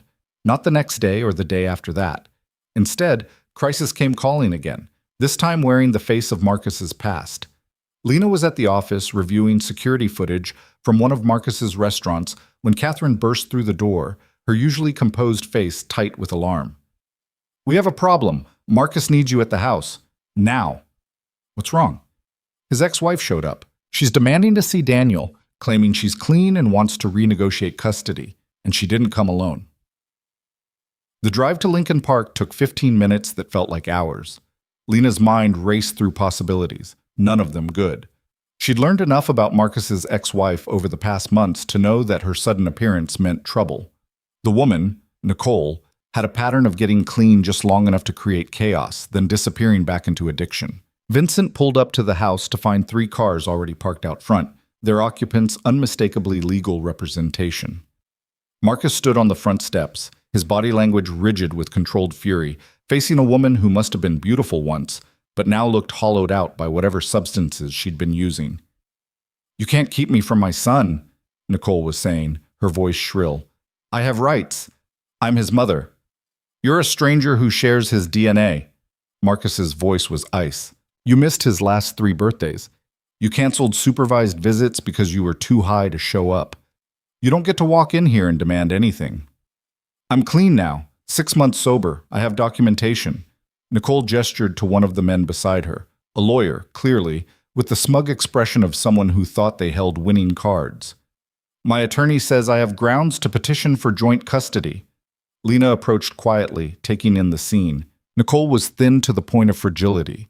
Her clothes expensive but hanging wrong on her frame. Her eyes were bright but unfocused, darting everywhere except directly at Marcus. The lawyer beside her kept checking his watch like he had somewhere more important to be. And behind them, partially hidden by the cars, was a third figure. A man Lena didn't recognize, heavy-set and watching everything with predatory interest. "Marcus?" Lena said softly. He turned, relief flickering across his face when he saw her. "Lena, Nicole, this is the waitress." Nicole's laugh was sharp, brittle. "I heard about you. The saint who saved Daniel, the pure soul who made Marcus believe in redemption." Her gaze raked over Lena with contempt. "You think you know him? You think 6 months of playing house gives you any idea who Marcus DeLuca really is?" "I think I know he's a good father who loves his son." Lena kept her voice calm, refusing to rise to the bait. "And I think Daniel deserves stability, which you haven't been able to provide." Nicole's face twisted. "You don't know anything about what I can provide. I'm his mother. I carried him, I gave birth to him, and no court is going to deny me access to my child just because his father has money and connections." The lawyer stepped forward, handing Marcus an envelope. "Petition for emergency custody modification. We're filing tomorrow morning. Mrs. DeLuca has completed a certified rehabilitation program and has been clean for 6 months. She has a stable residence and employment. The court will see that she's made significant strides toward recovery." Marcus took the envelope without opening it. "Get off my property." "This isn't over, Marcus," Nicole's voice cracked. "I want to see my son. I just want to see him, talk to him, let him know I'm trying. You want to disrupt his life so you can feel better about yourself. Marcus's control was slipping, anger bleeding through. You want to walk in here after years of abandonment and play mother because you're between relapses and someone convinced you this was a good idea. But Daniel doesn't need that. He's happy, he's healthy, he's safe, and I will burn everything I have to keep it that way. The man who'd been standing by the cars moved forward, and Lena's danger instincts fired. Something about him was wrong. The way he moved, the way his hand stayed inside his jacket, the cold calculation in his eyes. "We should go, Nicole," the man said. His voice was rough, Chicago streets underneath a thin veneer of civility. "Give the lawyer time to file the papers. We'll see you in court, DeLuca." Recognition flashed across Marcus's face. Sal Moretti. "I should have known you'd be involved in this. Just helping a lady get what's rightfully hers." Moretti smiled, showing too many teeth. "Funny how things work out. You spend years pushing out the old families, trying to go legitimate, and now your past is coming back to bite you. Literally." The pieces clicked into place for Lena. This wasn't about Nicole wanting to see her son. This was about Marcus's enemies finding a vulnerability and exploiting it. Moretti was one of the old guard, someone who'd lost territory and income when Marcus started transitioning to legitimate business. Using Nicole's parental rights as a weapon was brilliant in its cruelty. "This is about revenge," Lena said, drawing everyone's attention. "You're using a sick woman and a child to get back at Marcus for business decisions." Moretti's smile widened. "That's a serious accusation, miss. I'm just helping a concerned mother reconnect with her son. If that happens to make DeLuca's life difficult, well, that's just a happy coincidence." "Get them out of here," Marcus said to Vincent, who'd appeared with two other security men. "Now. And if any of you set foot on this property again without a court order, you'll be arrested for trespassing." Nicole started crying, real tears or performance, Lena couldn't tell. "I just want to see Daniel. Please, Marcus, 5 minutes. Let me tell him I love him." For a moment, Marcus's face softened. Lena saw the war happening behind his eyes. The part of him that wanted to believe Nicole could change, that wanted Daniel to have a relationship with his mother, fighting against the part that knew better, that had been burned too many times. "No," he said finally. "Not like this. Not with them pulling your strings. When you're really clean, not 6 months, not a year, but really, truly sober and stable, we can talk. But not today." Nicole collapsed against her lawyer, sobbing. Moretti's expression hardened with anger, but he helped her to the car. Within minutes, they were gone, leaving Marcus and Lena standing on the steps as the afternoon sun cast long shadows across the lawn. "She'll never be clean," Marcus said quietly. "I've been through this cycle a dozen times. She gets sober just long enough to feel guilty, tries to make amends, then the guilt becomes too heavy, and she uses again. It's a pattern." "But the custody petition is real." "Real enough. Even if she's using Moretti, even if this is manipulation, she has legal grounds. A judge could order supervised visitation, could mandate that I give her access." Marcus's hands clenched into fists. "Daniel barely remembers her. The last time she saw him, she was so high she didn't recognize him. Now I'm supposed to let her back into his life because she completed a 30-day program." Lena touched his arm gently. "What does Daniel want?" Marcus was quiet for a long moment. "I've never asked him. How do you ask a 7-year-old if he wants to see the mother who abandoned him? Carefully, honestly. The same way you handle everything else with him." They went inside. Daniel was in the living room with his nanny, building an elaborate structure with wooden blocks. He looked up when Marcus entered, and his face lit up with uncomplicated joy. "Dad, look, I'm making a castle with a dragon's lair." Marcus knelt beside his son, studying the construction with exaggerated seriousness. "That's impressive. But won't the dragon burn down the wooden walls?" "The dragon's nice. He protects the castle instead of attacking it."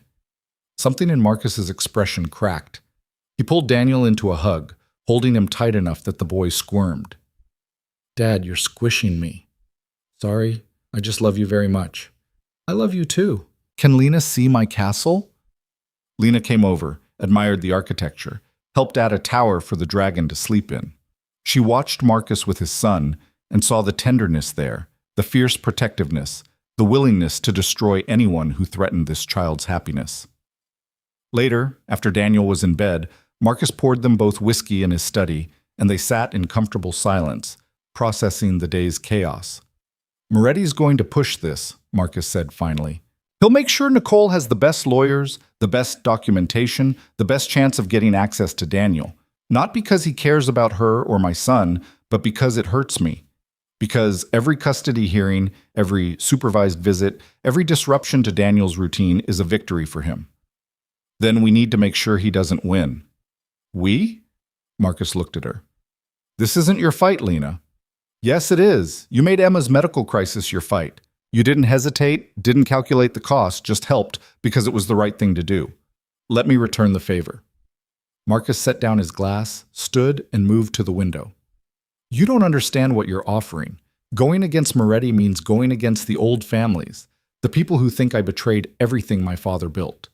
It means becoming a target, you and Emma both. I understand perfectly. Lena joined him at the window, stood close enough that their shoulders touched. I also understand that some fights are worth the risk. Daniel deserves better than being used as a pawn in someone else's revenge scheme. You're either the bravest person I've ever met, or the most reckless. You keep saying that. Still haven't figured out which? Marcus turned to face her, and suddenly the air between them was charged with something that had been building for months. I think you're brave. I think you see the world clearly and choose kindness anyway, which is the rarest thing I've encountered. I think you make me want to be better than I am. Marcus, I know this is complicated. I know I'm offering you a life that involves danger and moral compromise and constantly looking over your shoulder. I know you deserve better than a man with my history, my baggage, my enemies. He touched her face gently, the gesture almost reverent. But I'm asking anyway.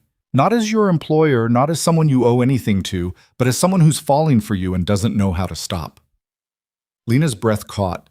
She'd known this was coming, had felt the pull between them growing stronger, but hearing the words made it real in a way that terrified and thrilled her. I have a daughter, she said. She comes first, always. I know, and I have a son who comes first for me.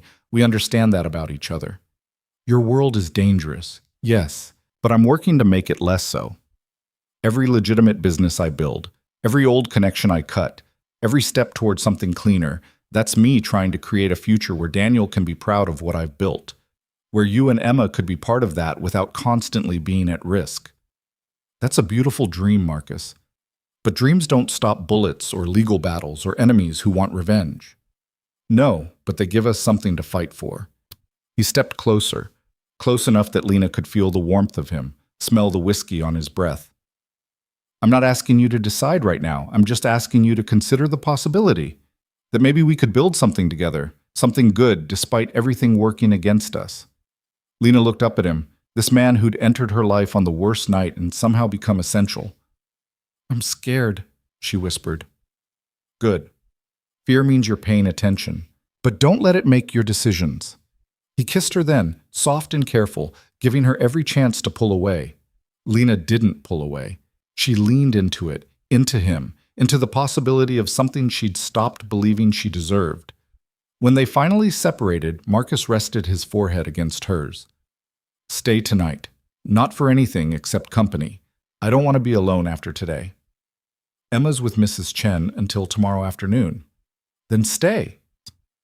They fell asleep on the couch in his study, wrapped around each other like survivors of a shipwreck, holding tight to something solid in a world that kept trying to pull them under. The custody battle began in earnest the next week. Nicole's lawyers filed their petition, and Marcus's legal team responded with documentation of every missed visit, every failed drug test, every broken promise. It was ugly and public and exactly what Moretti wanted. Marcus distracted, off balance, vulnerable. But Lena had learned to see what others missed, and she noticed something interesting. Nicole's 6-month sobriety timeline doesn't match her lawyer's documentation, she told Marcus one evening, spreading papers across his dining room table. The rehabilitation facility she supposedly attended closed 4 months ago. The completion certificate is dated 3 months after the facility shut down. Marcus leaned over her shoulder, scanning the documents. You're saying the sobriety claim is fabricated? I'm saying someone got sloppy. They created a paper trail that looks good on the surface, but the details don't hold up under scrutiny. Can we prove it? Catherine and I already started. The facility's records were transferred to another program when they closed. We have a contact there who's willing to confirm that Nicole's name doesn't appear in any of their files. Marcus stared at her. How did you... I told you. I noticed things. Lena gathered the papers, organized them into a folder. But this only works if we can prove Moretti was behind the fabrication. Otherwise, it just looks like Nicole tried to fake sobriety, which hurts her, but doesn't stop him from finding another weapon to use against you. The answer came from an unexpected source. Vincent had been quietly investigating Moretti's recent activities and discovered something interesting. The lawyer representing Nicole had previously represented one of Moretti's shell companies in a fraud case. The connection was circumstantial but suggestive. More importantly, the lawyer had a weakness. Gambling debts, Vincent explained, showing them financial records that had been obtained through means Lena decided not to examine too closely. He's into some very dangerous people for close to $200,000. He took Nicole's case because Moretti paid him $50,000 up front and promised another $50,000 if the custody petition succeeded. So we buy him off, Marcus said immediately. No, Lena's voice was firm. We give him a better option. We offer to clear his debts completely, not as a bribe, but as payment for the truth. He testifies that Moretti coerced him into fabricating Nicole's sobriety documentation, that the whole custody petition was a setup designed to hurt you, and in exchange, he walks away clean. Marcus looked at her with something like awe. You've gotten very good at this. I learned from the best. The lawyer, his name was Reynolds, agreed to meet them at a neutral location, a coffee shop in Hyde Park, far from Moretti's usual territory. He looked exhausted when he arrived, the kind of bone-deep weariness that came from living with impossible debt and impossible choices. I can't testify against Moretti, Reynolds said after Marcus laid out their offer. He'll kill me. Not metaphorically, literally kill me. We'll put you in witness protection, Marcus countered. New identity, new city, a clean slate. Your debt's cleared, a settlement that gives you enough to start over somewhere Moretti can't reach you. Well, why would you do this? I tried to help take your son from you. Because you're a desperate man being used by someone who enjoys causing pain. Because I understand that desperation makes us do things we regret. Because I'd rather give you a second chance than punish you for being human. Marcus leaned forward. But mostly because I need Moretti to pay for using a sick woman and an innocent child to settle a business grudge. Your testimony does that. Reynolds was quiet for a long time. Lena watched the war happening behind his eyes, fear fighting against hope, self-preservation battling the chance at redemption. I want it in writing, Reynolds finally said. The debt clearance, the witness protection, all of it. Legal contracts that guarantee my safety. Done. The testimony came 2 weeks later, presented to the family court judge in a closed hearing. Reynolds laid out everything.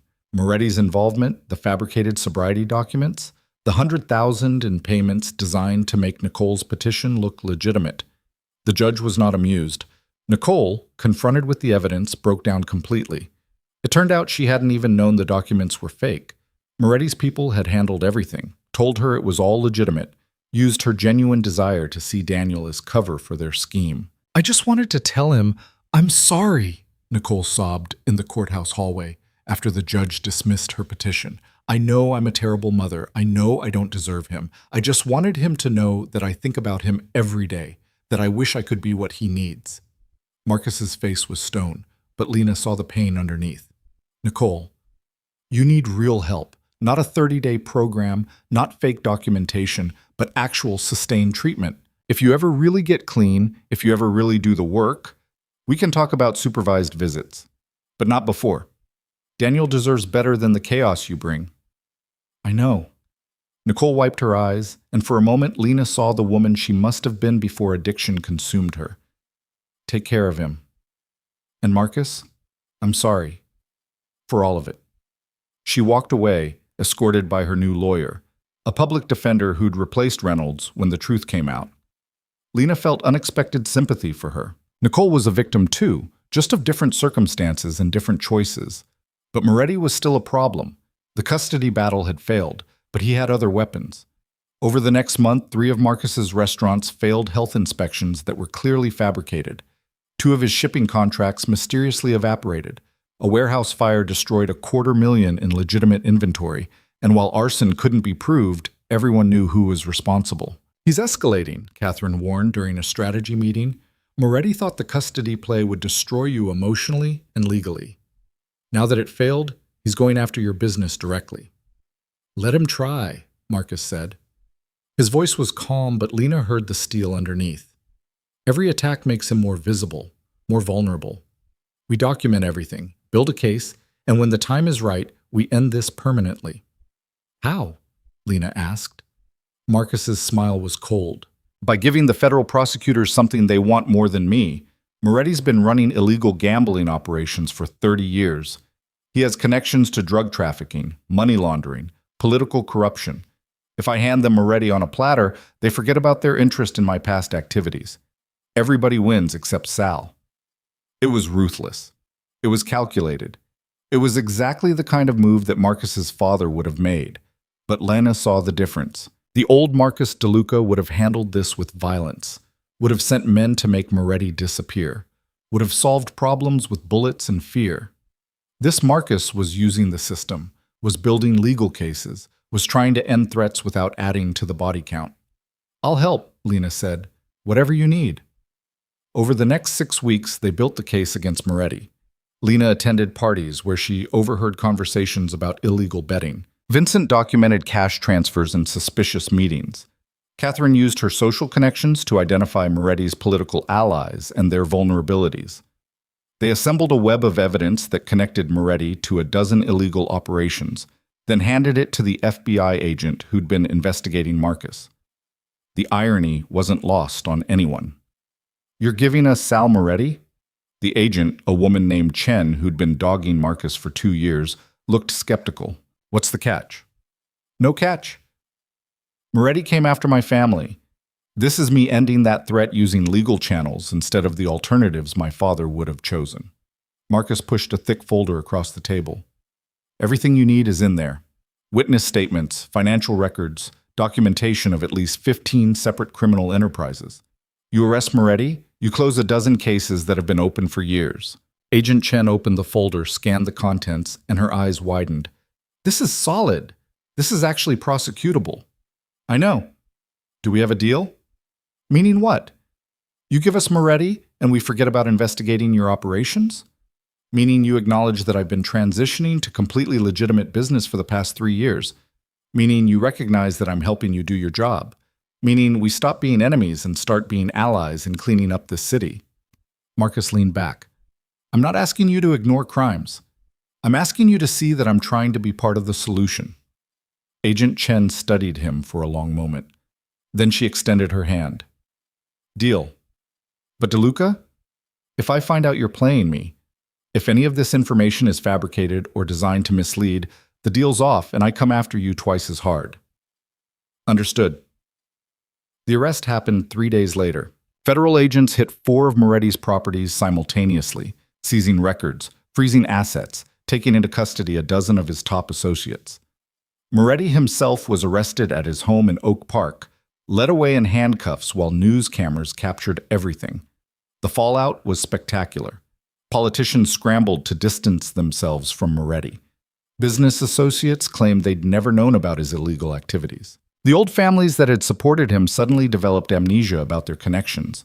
And Marcus DeLuca, once viewed as a traitor to the old ways, was suddenly seen as a man who'd chosen the right side of history. It's not over, Marcus warned Lena as they watched news coverage of Moretti's arraignment. He still has lawyers, still has connections. He might make bail, might cut a deal, might find another way to come after us. But he's wounded, and everyone knows you're the one who brought him down. That sends a message to anyone else thinking about using your family as a weapon. Marcus pulled her close, and Lena leaned into his warmth. They'd become this over the past months, partners in every sense, watching each other's backs, building something that looked increasingly like a future. Daniel wants to know when Emma can come over for that play date, Marcus said quietly. He asks about her constantly. Emma asks about Daniel too, and about you. She's decided you're basically a superhero. I'm the furthest thing from a hero. That's not what she sees. That's not what I see either. Lena tilted her head up to look at him. You're a man trying to be better than his past. That's the most heroic thing I know. Marcus kissed her temple, a gesture that had become familiar and precious. Move in with me. You and Emma, both. I have space, resources, security, and I want to wake up every morning knowing you're both safe. Lena's heart stuttered. That's a big step. I know, and I know it's fast and probably crazy and definitely complicated.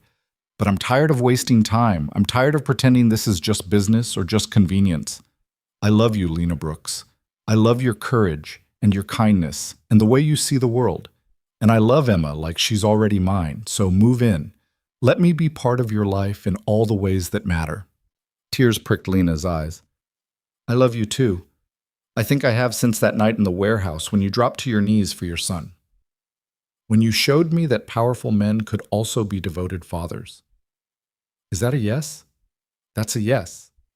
But we tell Emma together, and we let her ask questions, and we make sure she knows that you're not trying to replace anyone or change our lives. You're just making them bigger and safer and better. Deal. They told Emma the next evening over pizza in Lena's apartment. The little girl listened carefully, asked thoughtful questions about her room and her toys and whether Mrs. Chen could still visit, then rendered her verdict with the seriousness only a 7-year-old could manage. Will Daniel be my brother? Marcus smiled. Would you like him to be? Emma considered this. Yes, but only if I can teach him about dragons. He knows castles, but he's not very good at dragon lore. I'm sure he'd be grateful for the education. Okay then, we can move. Emma turned to her mother. But Mama, does this mean you and Mr. Marcus are in love?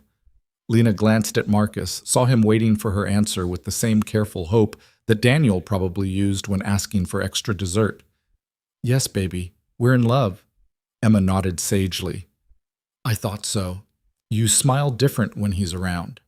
Out of the mouths of babes came truth that adults spent months trying to articulate. They moved in 2 weeks later, Lena and Emma's modest belongings filling corners of Marcus's spacious home, making it feel more complete.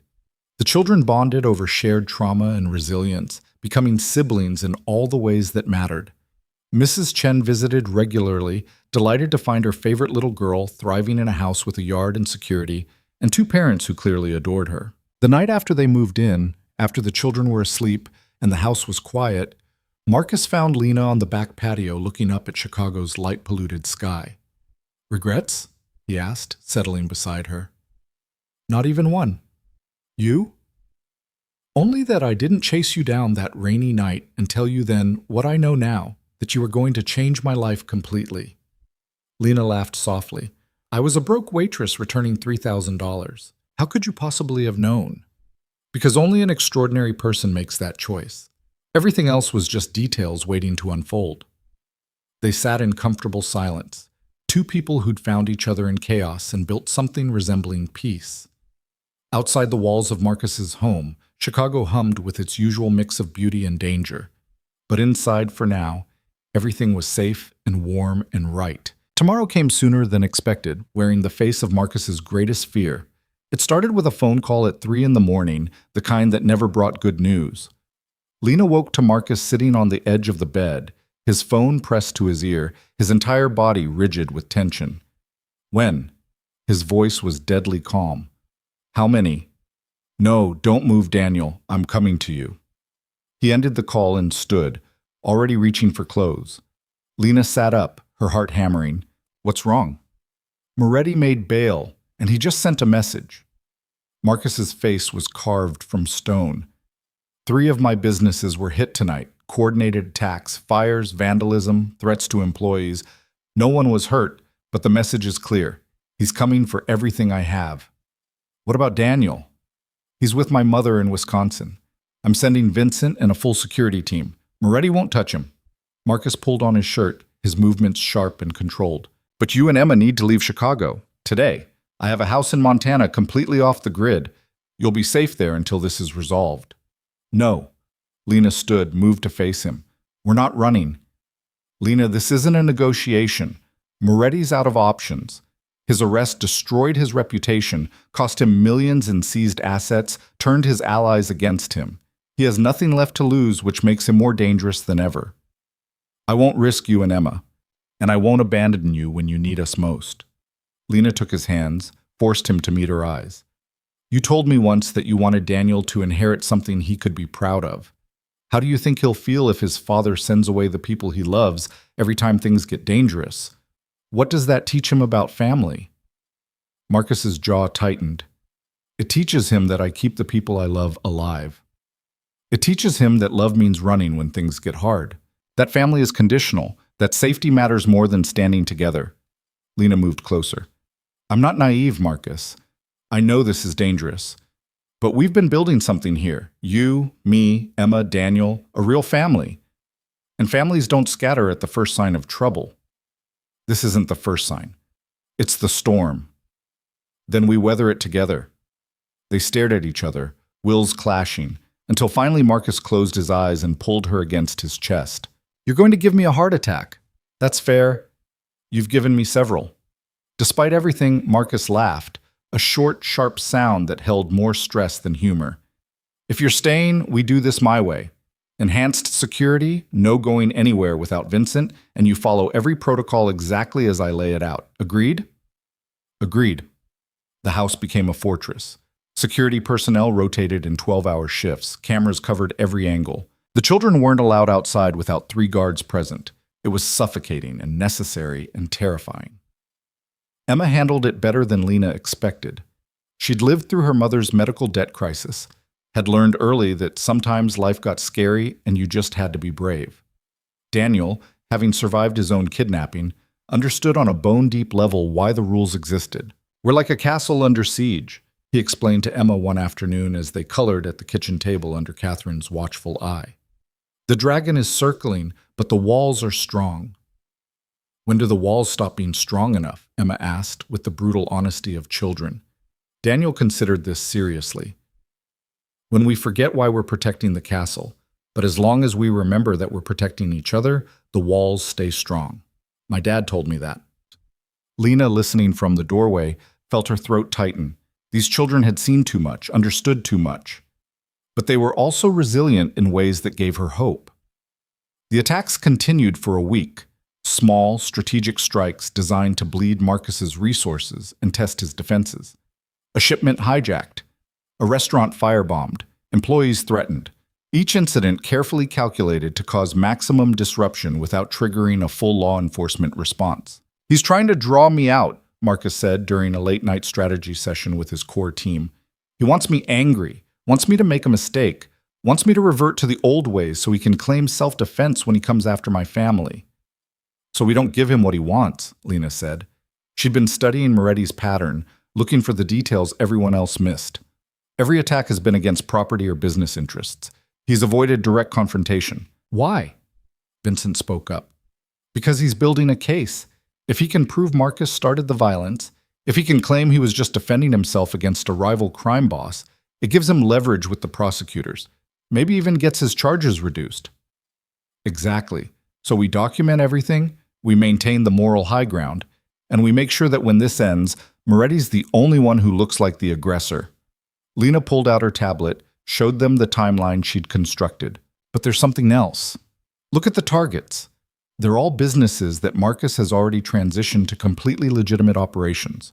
None of the attacks have touched anything that could be connected to the old organization. Marcus studied the timeline, understanding dawning on his face. He's trying to force me back into the life. If he destroys my legitimate empire, I have to fall back on the illegal operations to survive. And if I do that, the federal case against me gets reopened. It's elegant, Catherine admitted grudgingly. Moretti goes down, but he takes you with him. Revenge and practical strategy all at once. Then we don't take the bait. Marcus's voice was firm. We absorb the losses, we rebuild what's destroyed, and we stay clean. Eventually, Moretti runs out of targets or resources, and when he does, we end this permanently. But Moretti had one more play, and it was the one none of them saw coming. It happened on a Saturday morning. Lena was making breakfast while the children played upstairs and Marcus reviewed security reports in his study. The doorbell rang, which was unusual. Visitors had to be cleared through 3 checkpoints before reaching the house. Vincent answered, then appeared in the kitchen doorway with a strange expression on his face. Mrs. Brooks, there's someone here to see you. She says it's urgent. Who? Your mother. Lena's world tilted. She hadn't seen her mother in 8 years, not since the woman had walked out of her life after Lena got pregnant. Her mother had made it clear that a single mother raising a sick child was an embarrassment she wanted no part of. Tell her to leave. She says Moretti sent her. Says if you don't talk to her, he'll make good on threats against Emma's school. Ice flooded Lena's veins. She followed Vincent to the front door, where a woman in her late 50s stood looking uncomfortable and defiant in equal measure. She'd aged poorly, her face lined with bitterness and cigarettes, her clothes cheap and ill-fitting. "Hello, Lena. What do you want? Can I come in? It's cold out here." "No, say whatever Moretti paid you to say and leave." Her mother's face hardened. "Always so superior, weren't you? Always thought you were better than the rest of us. Well, look at you now, shacking up with a gangster, putting my granddaughter in danger. Emma is not your granddaughter. You gave up that right when you abandoned us." Lena's voice was ice. "Tell me what Moretti wants or get off this property." "He wants you to convince Marcus to back off, to drop the federal case, withdraw the evidence, let him go free. If Marcus does that, Moretti disappears and everyone lives happily ever after. And if we refuse?" Her mother's smile was cruel. "Then Moretti has people ready to grab Emma from school, not to hurt her, just to hold her until Marcus sees reason. A few hours, maybe a day, just long enough to make his point." Rage flooded through Lena so intense she had to grab the doorframe to stay upright. "You would help someone kidnap your own granddaughter for money?" "I'd help protect her from the dangerous life you've dragged her into. Moretti's offering me $50,000 to deliver the message and another $50 if it works. That's more than you ever gave me. I gave you everything. I begged you for help when Emma was diagnosed, when I couldn't afford her medication, when I was drowning." Lena's hand moved before her brain caught up, slapping her mother hard enough to leave a red mark. "Get out! Tell Moretti that if he comes near Emma, if he so much as looks at her school, I will personally destroy him. Not Marcus. Me." Her mother touched her reddening cheek, eyes bright with malice. "You think you're so tough now, but you're still just a frightened waitress playing dress-up in a world you don't understand. Moretti's going to take everything from you, and I'm going to enjoy watching it happen." Vincent stepped forward, his presence menacing despite his calm expression. "Time to leave, ma'am. Unless you'd like me to call the police and report an extortion attempt?" Her mother left, but the damage was done. Lena stood shaking in the doorway until Marcus appeared, having heard enough of the conversation to understand what had happened. "We're moving Emma to a private school with better security," he said immediately. "And I'm putting a protection detail on her 24/7. Moretti won't get near her." "He already did," Lena's voice cracked. "He found the one person who could hurt me worse than any physical threat. My own mother." Marcus pulled her close, and Lena finally let herself break, sobbing against his chest with rage and grief and fear. How had her life become this? How had trying to do one good thing, returning money that wasn't hers, led to her daughter being threatened by a monster using her own grandmother as a weapon? "I'm sorry," Marcus whispered into her hair. "I'm so sorry I brought this into your life." "You didn't. I chose this. I chose you." Lena pulled back, wiped her eyes. "But Marcus, we have to end this. We can't keep living in a fortress, can't keep waiting for Moretti's next move. We have to finish it." "How?" "If I go after him directly, I'm proving I'm still the violent criminal the feds think I am. If I do nothing, he keeps escalating until someone gets hurt." Lena thought about her years as a waitress, about being invisible, about seeing what others missed. An idea formed, dangerous, risky, but possibly their only option. "What if we give him what he wants?" Marcus stared at her. "Absolutely not. I'm not letting Moretti walk free." "Not actually. But what if we make him think he's won? What if I go to him, convince him that you're willing to withdraw the evidence, set up a meeting to negotiate terms?" Lena spoke faster as the plan crystallized. "You wire me, record everything he says. He'll brag, he'll threaten, he'll incriminate himself. Then we give that recording to Agent Chen along with evidence of the extortion attempt using my mother. We bury him so deep he never sees daylight again." "You're talking about wearing a wire into a meeting with a man who's already threatened to kidnap your daughter. That's insane. That's necessary, and I'm the only one who can do it. He sees you as the threat. But me? I'm just the waitress who got lucky. He'll underestimate me, and that's when we strike." Marcus started pacing, his mind clearly working through scenarios, calculating risks. Catherine, who'd appeared during the conversation, spoke up. It could work. If we control the location, if we have security positioned properly, if Lena can get him talking, we'd have everything we need to ensure he never threatens this family again. Or he kills her the moment he suspects something. Marcus's voice was rough with fear. I've already lost too much. I won't risk losing her. Lena moved to stand in front of him, stopping his pacing. You're not losing me. We're taking back control. Together. She touched his face gently. You taught me to be brave, Marcus. You showed me that sometimes you have to fight for what matters. Emma matters. Daniel matters. This family we're building matters.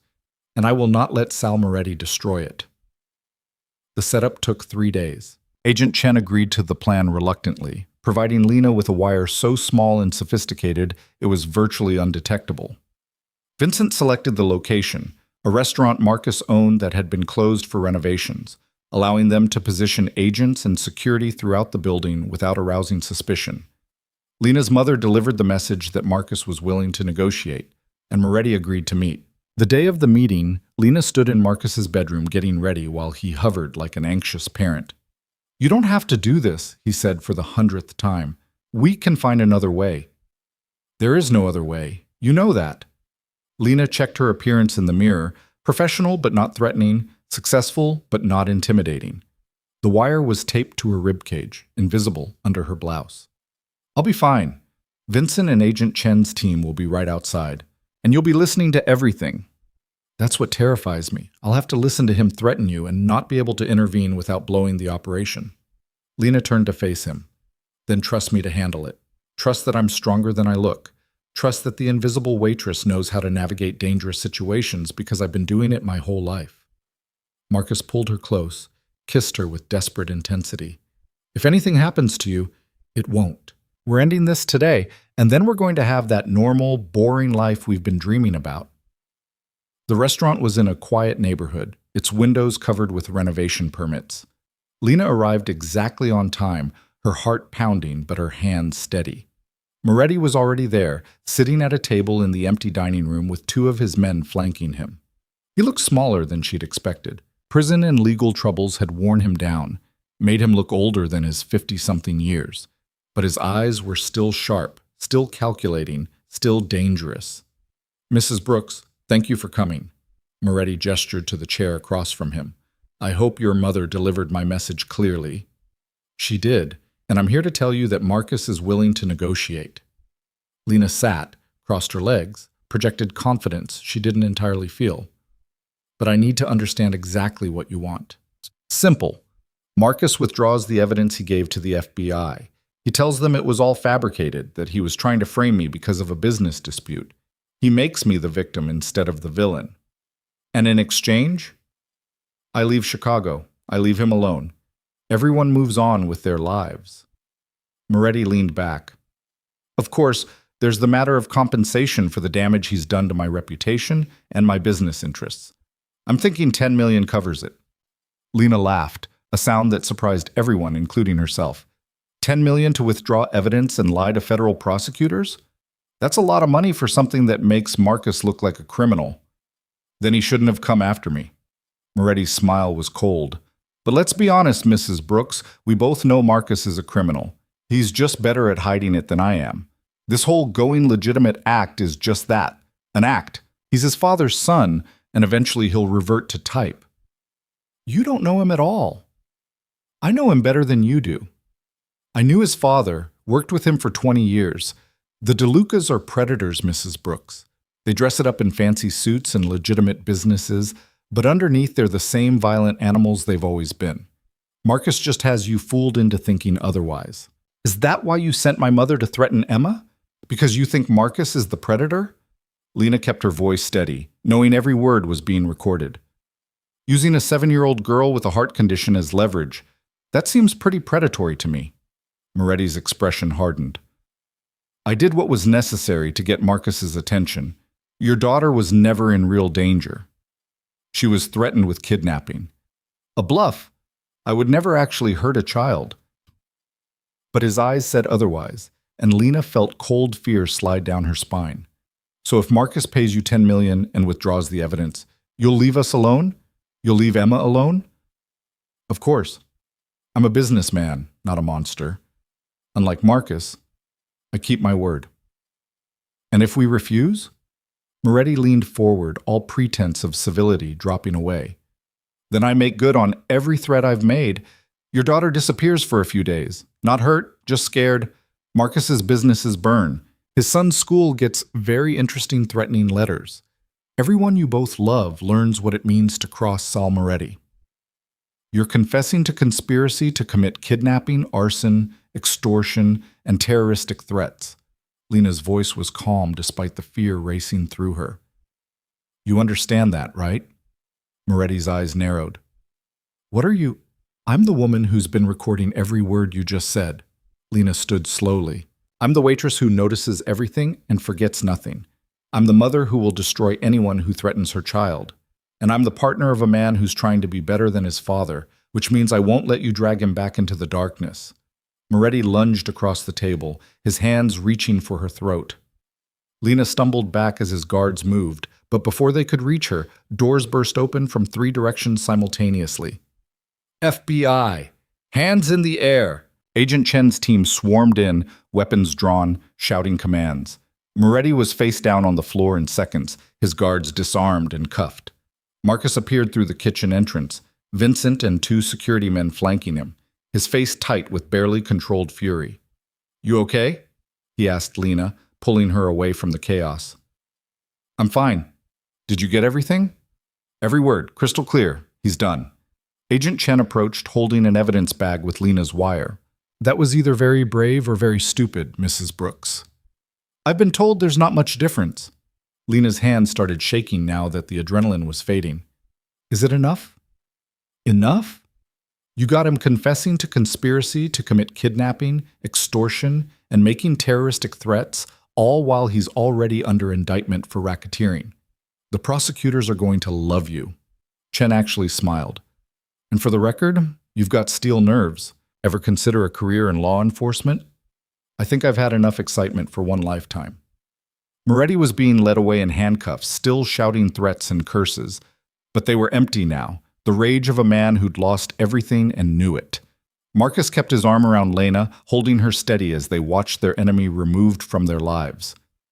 It's over, he said quietly. It's really over. Not quite. Lena looked up at him. We still have to figure out what normal looks like.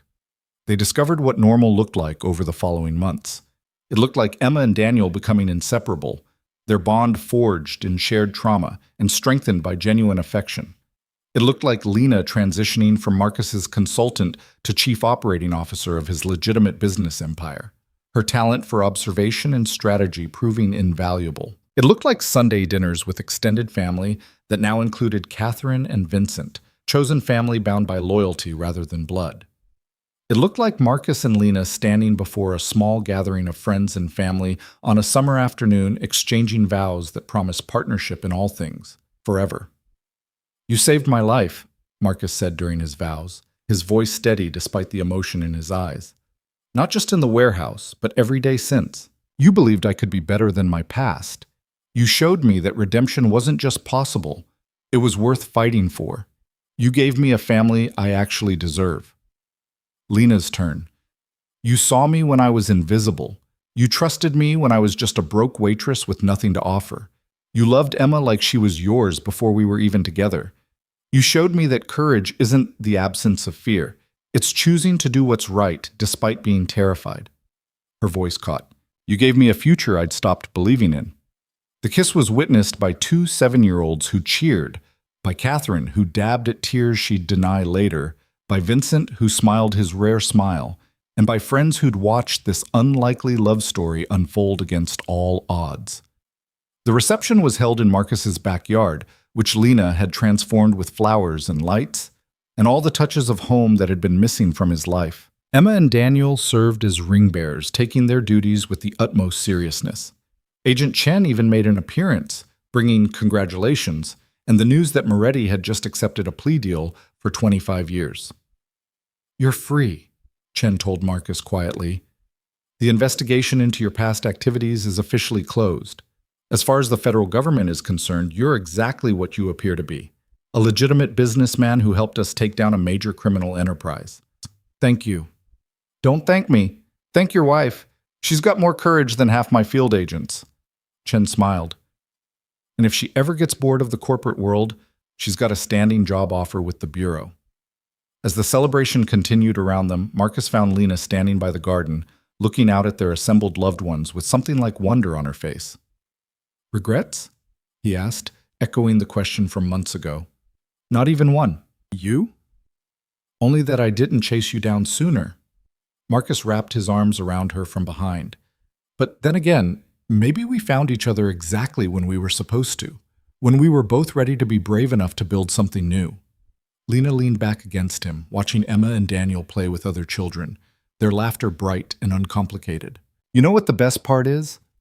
A year ago, I was drowning in debt, terrified for my daughter's life, invisible to everyone who mattered. Now look at us.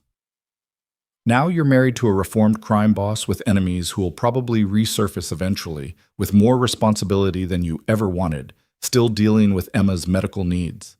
But I'm not drowning anymore. I'm not invisible. I'm not alone. Lena turned in his arms to face him. I'm home. That's what this is. Not the house, not the security, not even the financial stability. It's knowing that whatever comes next, we face it together. Together, Marcus agreed, kissing her softly. Though I'm hoping what comes next is extremely boring. Maybe some PTA meetings, school plays, teaching the kids to ride bikes. Don't forget the quarterly board meetings and strategic planning sessions. Those too, all the wonderfully boring responsibilities of normal life. But normal, they discovered over the following year, was its own kind of adventure. Emma's heart continued to strengthen, her artificial valve functioning perfectly, her prognosis excellent. Daniel thrived in school, his nightmares about the kidnapping fading as stability and love worked their healing. The businesses Marcus had built flourished under Lena's strategic guidance, expanding into new markets, creating jobs, becoming exactly the kind of empire a father could be proud to pass to his children. There were challenges, of course. Former associates who couldn't accept that Marcus had truly left the old life behind. Competitors who thought his transition to legitimate business made him weak. The occasional federal agent who wanted to make sure he was staying clean. But they faced each challenge as they'd promised, together. And then, on a snowy December evening 18 months after their wedding, Lena found herself standing in Marcus's study with news that would change everything again. I'm pregnant. Marcus dropped the file he'd been reading. You're what? Pregnant. About 8 weeks, according to the doctor. I wanted to be sure before I told you. Lena smiled at his shocked expression. Say something. You're pregnant? Marcus crossed the room in 3 strides, pulled her close. A baby. We're having a baby. Are you happy? Happy? Lena, I'm terrified and ecstatic and completely unprepared and absolutely thrilled. He kissed her, then pulled back. Emma and Daniel, do they know? Not yet. I wanted to tell you first. They told the children together that evening, watching their faces light up with excitement at the prospect of a new sibling. Emma immediately started planning how she'd teach the baby about dragons. Daniel began constructing elaborate castle modifications to accommodate a nursery. And Lena and Marcus stood back and watched their family expand, watched their impossible love story continue to unfold, watched everything they'd fought for become real and solid and permanent.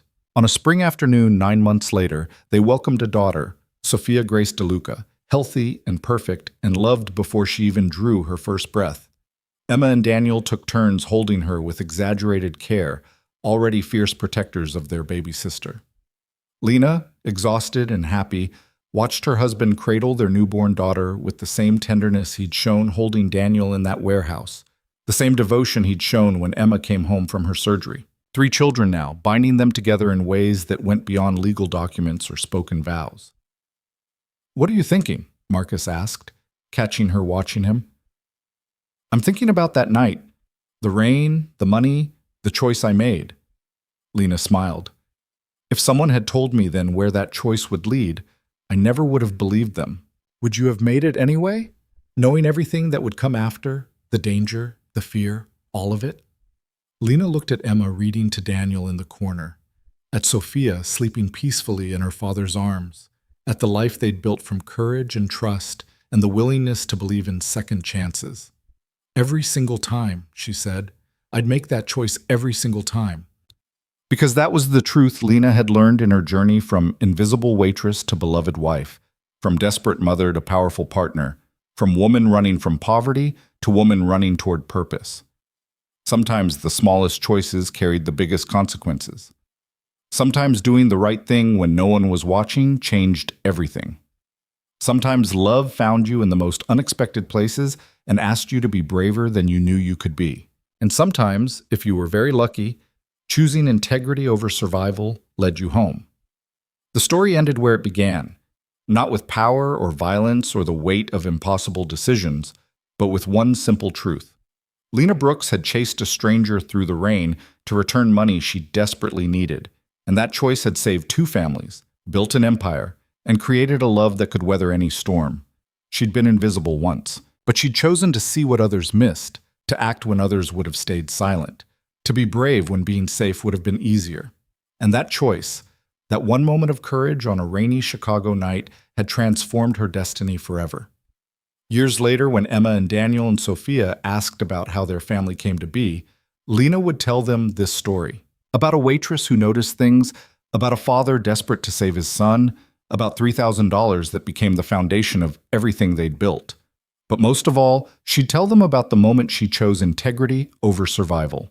The moment she decided that some things mattered more than money or safety or the easy path. The moment she chose to do the right thing, even though no one was watching. Because someone was watching. The universe was watching. Fate was watching. And sometimes, when you make choices based on who you want to be rather than what you need to survive, the universe responds by giving you everything you never knew to ask for.